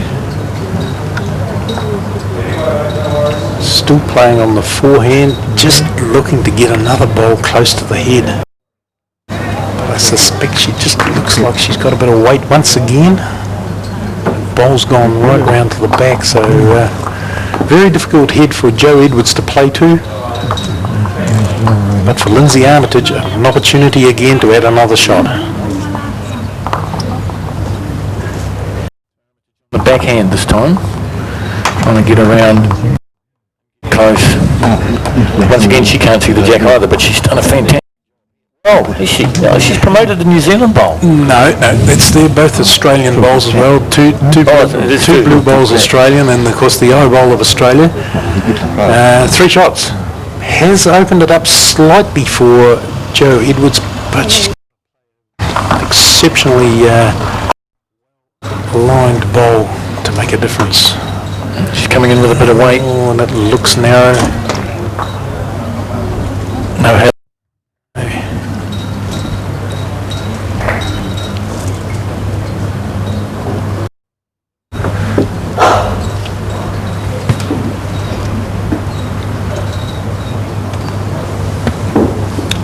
both bowl left each. Armitage in the position of advantage, holding 3 shots. She just walks back to the mat to pick up her bowl. And we'll be looking to draw another shot.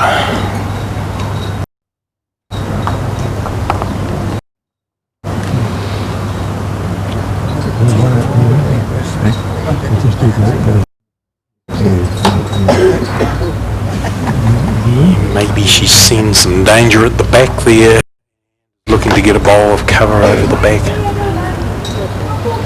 So once again, she's preempting what could. That's right. But will it happen? Shall we put at the moment? Yes, yeah. Very difficult shot to play here. There's not much time. Australian bowl about 2.5 metres short of the jack, which is making it difficult, and she's got to negotiate past it this time. Again, no help. Actually made target with the head, the bowl that she was aiming for, but didn't get enough on it. So the jack did move, but not enough. Well, it's 2 ends in a row, 2 threes to Australia, and they've jumped out now to an 11-shot to 7 lead. So significant change in the game. This is the reverse of yesterday and the day before.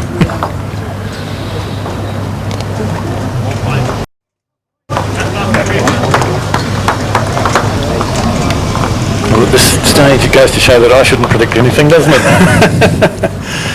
You can't predict anything. So, you know, I mean, you might play the best and suited to the circumstances, but it doesn't always work that way. I mean, and we've got very talented players on both sides, so it's the person that can, or the team that can get on top on the day. 11 of 18 gone, 11-7 Australia over New Zealand in the women's pair. Kelsey Cottrell's first bowl has gone right back to the edge of the ditch.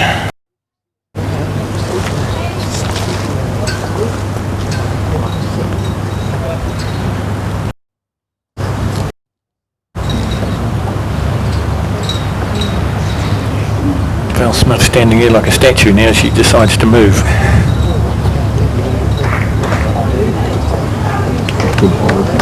It's coming just a little bit light, perhaps. Just a little bit short. Kelsey Cottrell is here on the backhand.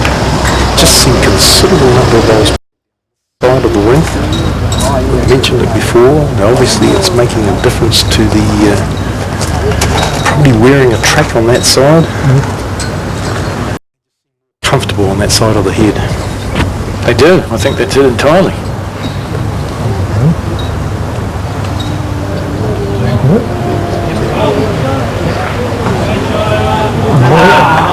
So again, perfect, deliberate action. Val Smith, if you're watching at home and you want to improve your bowls, have a look at these women. Have a look at the delivery. It is inch perfect every single time, and I guess it's all about consistency. Here's Kelsey Cottrell.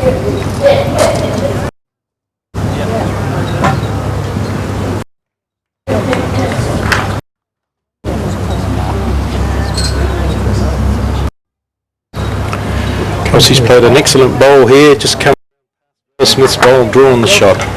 Great bowl.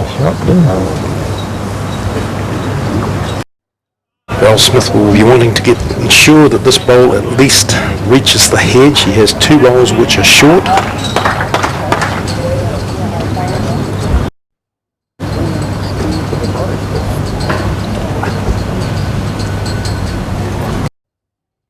Joe Edwards says, I like this a lot better, Val.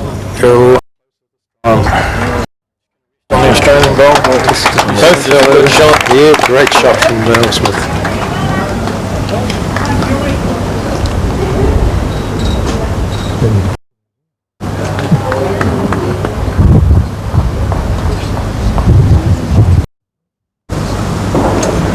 Kelsey Cottrell once again on the backhand. Has she got enough weight? Ducking in under the head.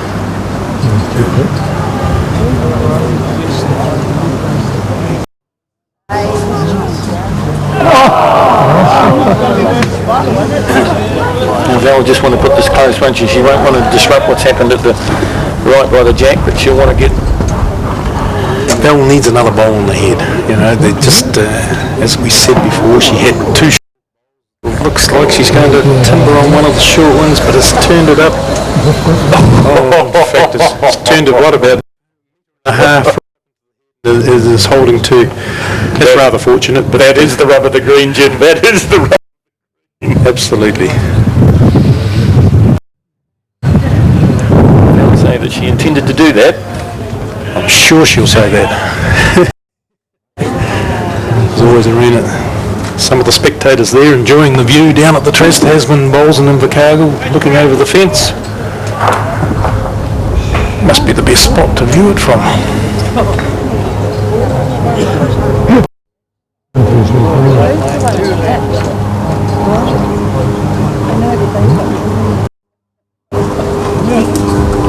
So we're playing end 20 to the Australians.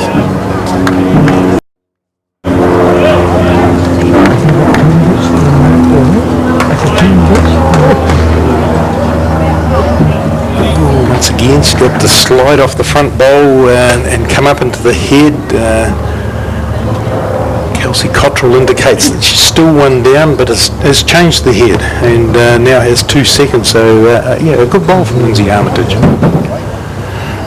Joe Edwards down the backhand side again, really looking to get another bowl on the head.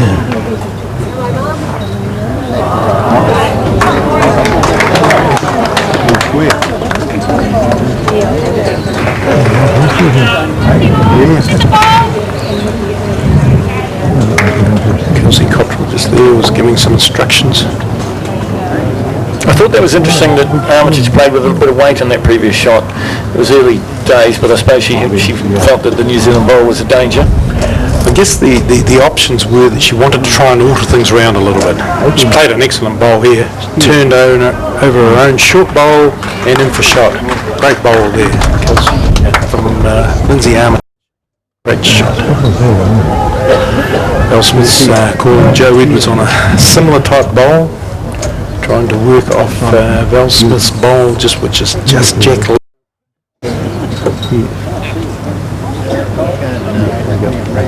18 means triple spices sleep. Triple next door. Yes, once again, just doesn't have the weight. Needs another good metre and a half of weight into the head. Say at this stage, Phil, that the Australian pairing of Lindsay Armitage, Kelsey Cottrell are on top, and scoreboard reflects that, of course. They're 4 shots ahead and holding shot on this, the 12th end. You heard the Kelsey Cottrell, so she's happy with that as well. And they've sort of just got their tails up a little bit in the last couple of ends, so maybe... Yes, you scored 2 threes in a row, and it gets you a bit excited. It all starts changing, doesn't it? It's Joe Edwards still is a little tight, but this time has got more weight. I think got enough. Turned up Val Smith's bowls, turned it up a lot closer to the head, but still one to Australia.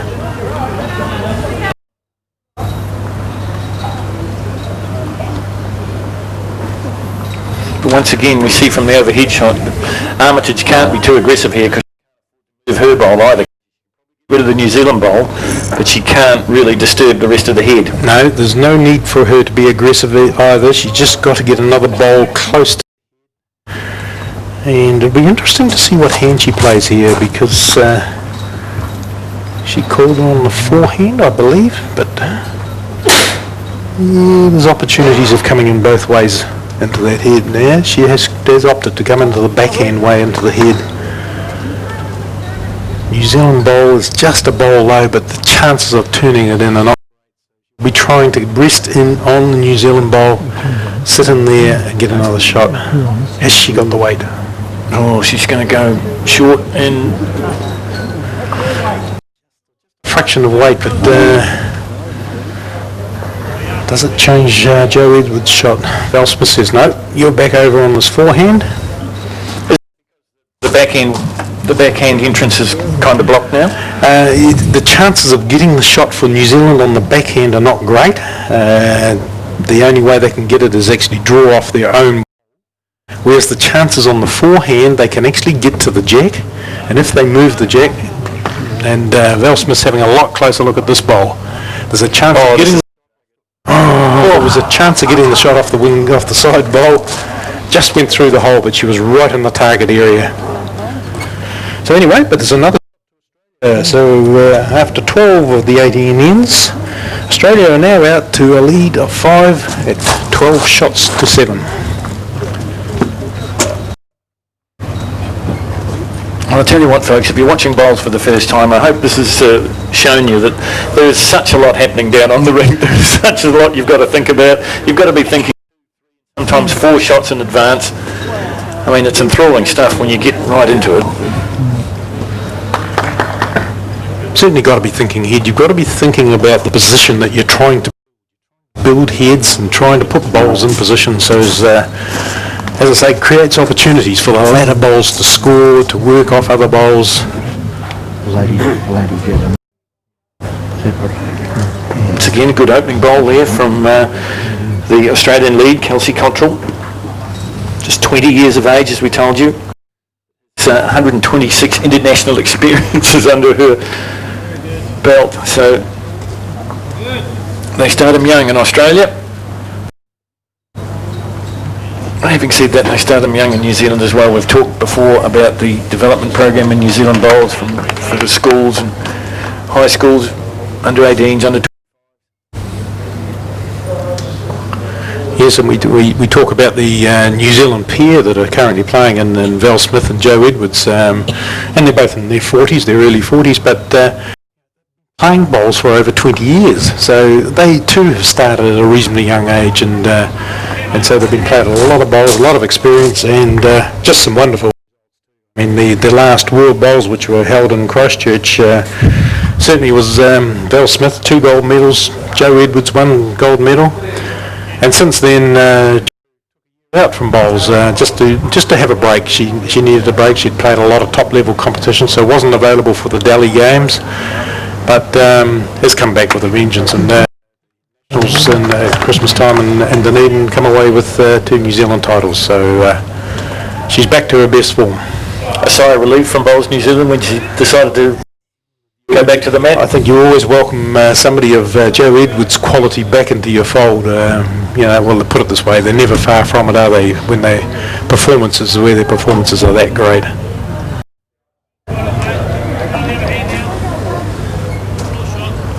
And even the year that she took away from bowls and she decided to come back and play in one event in the year, and that was the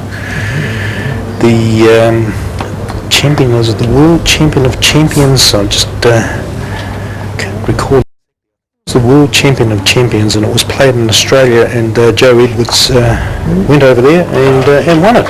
So without a lot of preparation, the World Cup. So there's quite a difference between the World Bowls and the World Cup, but it was the World Cup singles, and it was played on the indoor stadium at Warilla, and the south of Sydney, south of Wollongong, and went over there and won that event. And she had not played a lot of bowls at that stage, so it was just, I guess, shows the class of. We're seeing a much better end here from Val Smith. She's got 3 bowls very much adjacent to the jack. Currently delivering her 4th bowl on the forehand.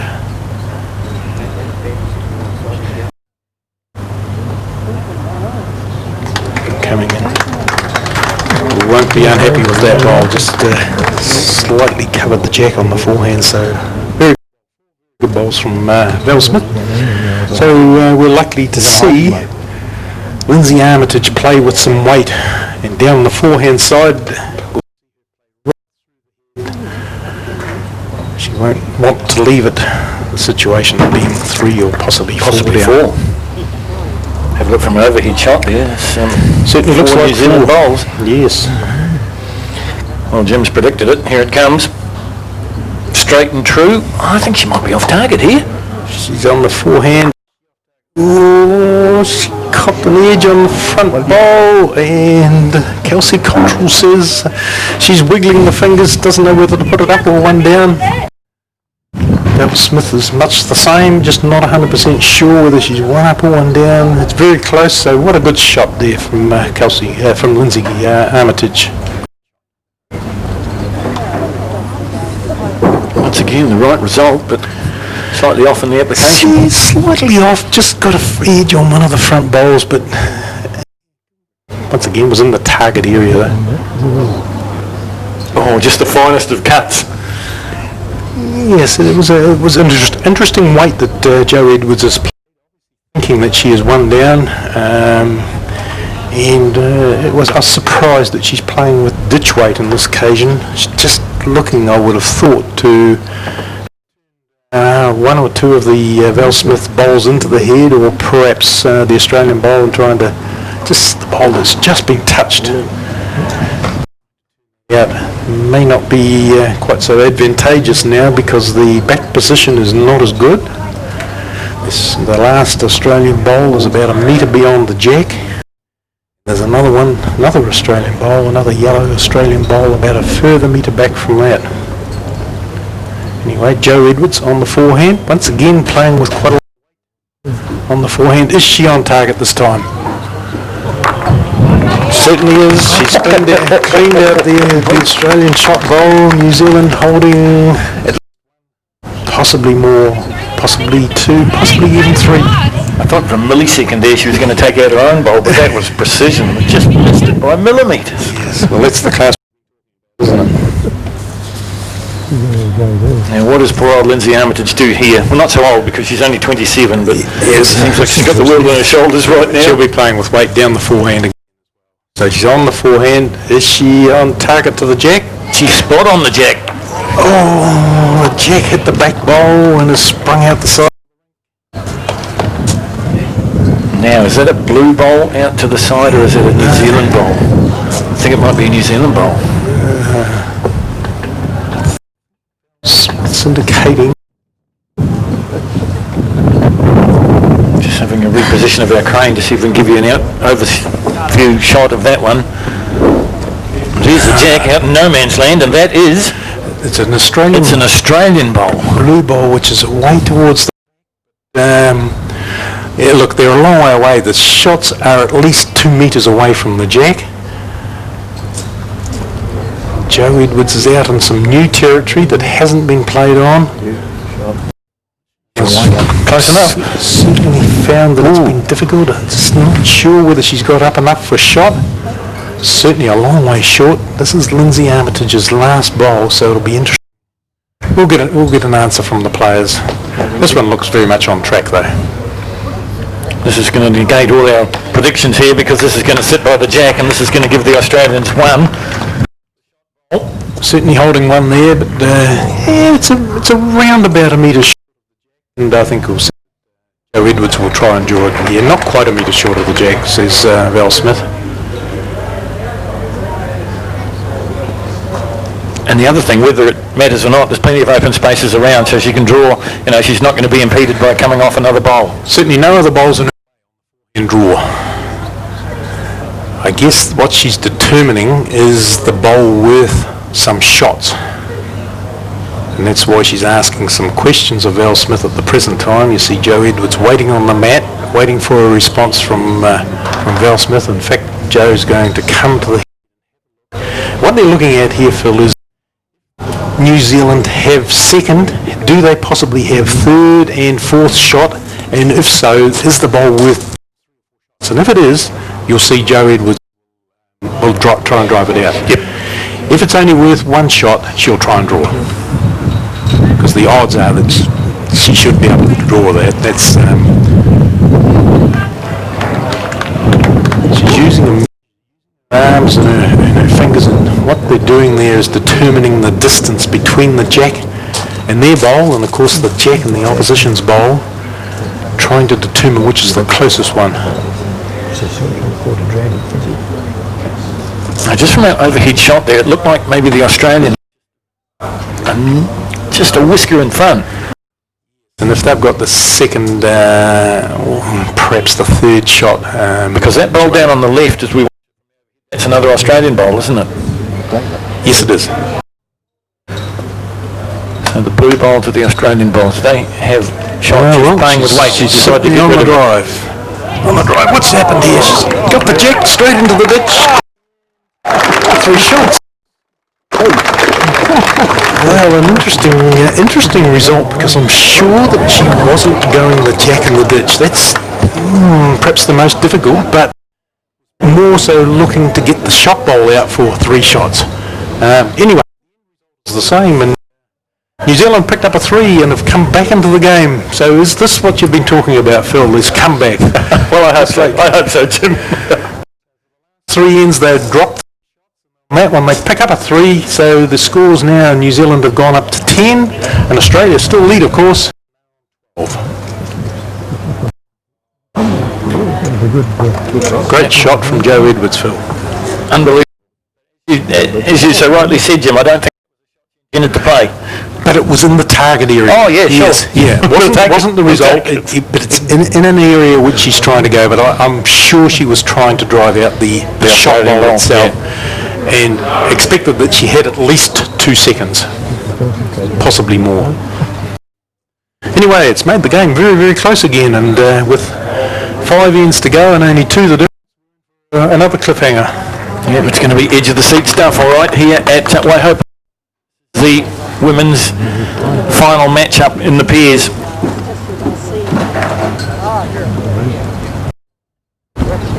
New Zealand have won the previous 2 encounters, but they had to come from way behind to do it.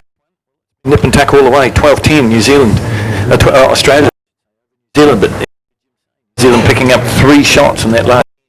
Does that swing the momentum? Does that give you a bit of a spring in the step? There's no doubt about it. It's anything which turns the result on the last end. You're walking into the next end. You're feeling confident. You're saying, "Well, wait a minute. We've had a great end. We just got to consolidate now." And the best thing we can do is put our first bowl close. And exactly Smith has done exactly that. So she's got a bowl just behind the jack, just over 1.5 foot, and the second bowl jack level and about the similar distance away. So 2 good bowls to start with on this end from Val Smith. Kelsey Cottrell just coming down the backhand, coming towards the head. Weight looks to be very good. Green just going to hold up, and Cottrell looks like she's drawing the shot. Similar distance away to what Val Smith's bowls are.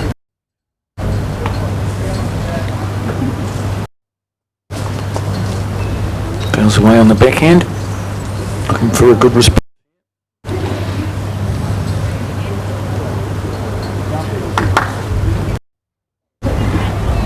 She's just going to rest in the other New Zealand bowl. Yes. Is it enough? Oh, it might have tipped, and it's.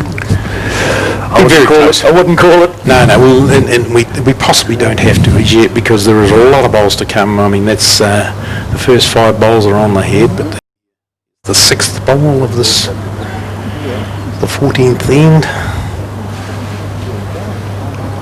This is better from Cottrell. Kelsey Cottrell has drawn the shot. Yeah, very good bowl. A lot of bowls here, Phil, a similar distance away from the jack, so it's nobody's right in on top of it. Well, not yet, Jim. Well, maybe it's gets right in on top. Where it starts to dictate the change. So we're playing the 14th end of 18, and you can see the score there: Australia 12, New Zealand. Belle Smith, has she got enough weight? No, not this time. She's chasing it. It's pulled up around about 1 metre short. Kelsey Cottrell quickly into her work on the backhand.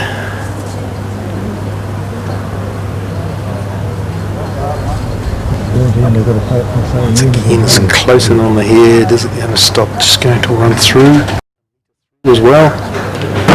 So we've got a very tight head. Could be one Australia, perhaps. Certainly looks that way from our perspective up here in the commentary box. picture of some of the crowd here at Waihopai enjoying the sunshine and enjoying the class of bowls that we've been provided with this afternoon.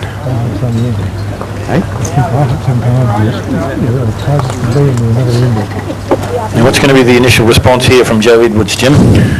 Draw the shot. She's only got one option here, and that is to draw the shot. She'd love to draw it right on top.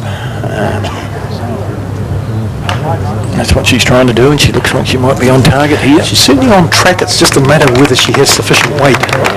Oh, it's pulling up. Is it good enough to get there? Val Smith says, I like it. Yes, it is.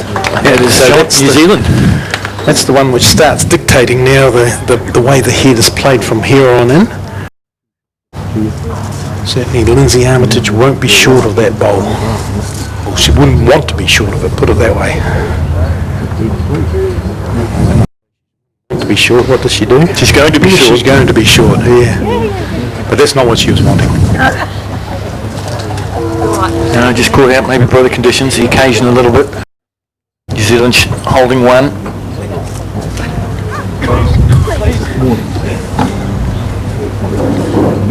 Joe Edwards once again on the backhand.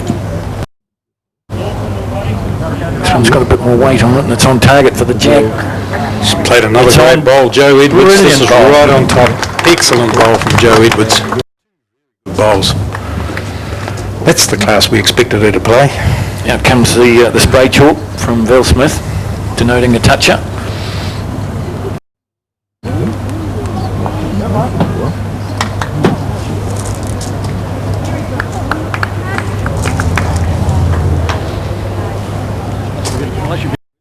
Watching this more intently, Jim, us or Kelsey Cottrell, because she's right down there looking at the way this bowl is tracking pretty darn well for the Australians too. Is it ever? How's it going to... Oh, yes, Kelsey says you did. Great bowl, Lindsay. You've cut it back to one. In a very tight head. We've seen a change since the skips have come over. Joe Edwards has got down and drawn two shots. Kelsey Cottrell short. Second ball was right on target, so she's up to one. The draw.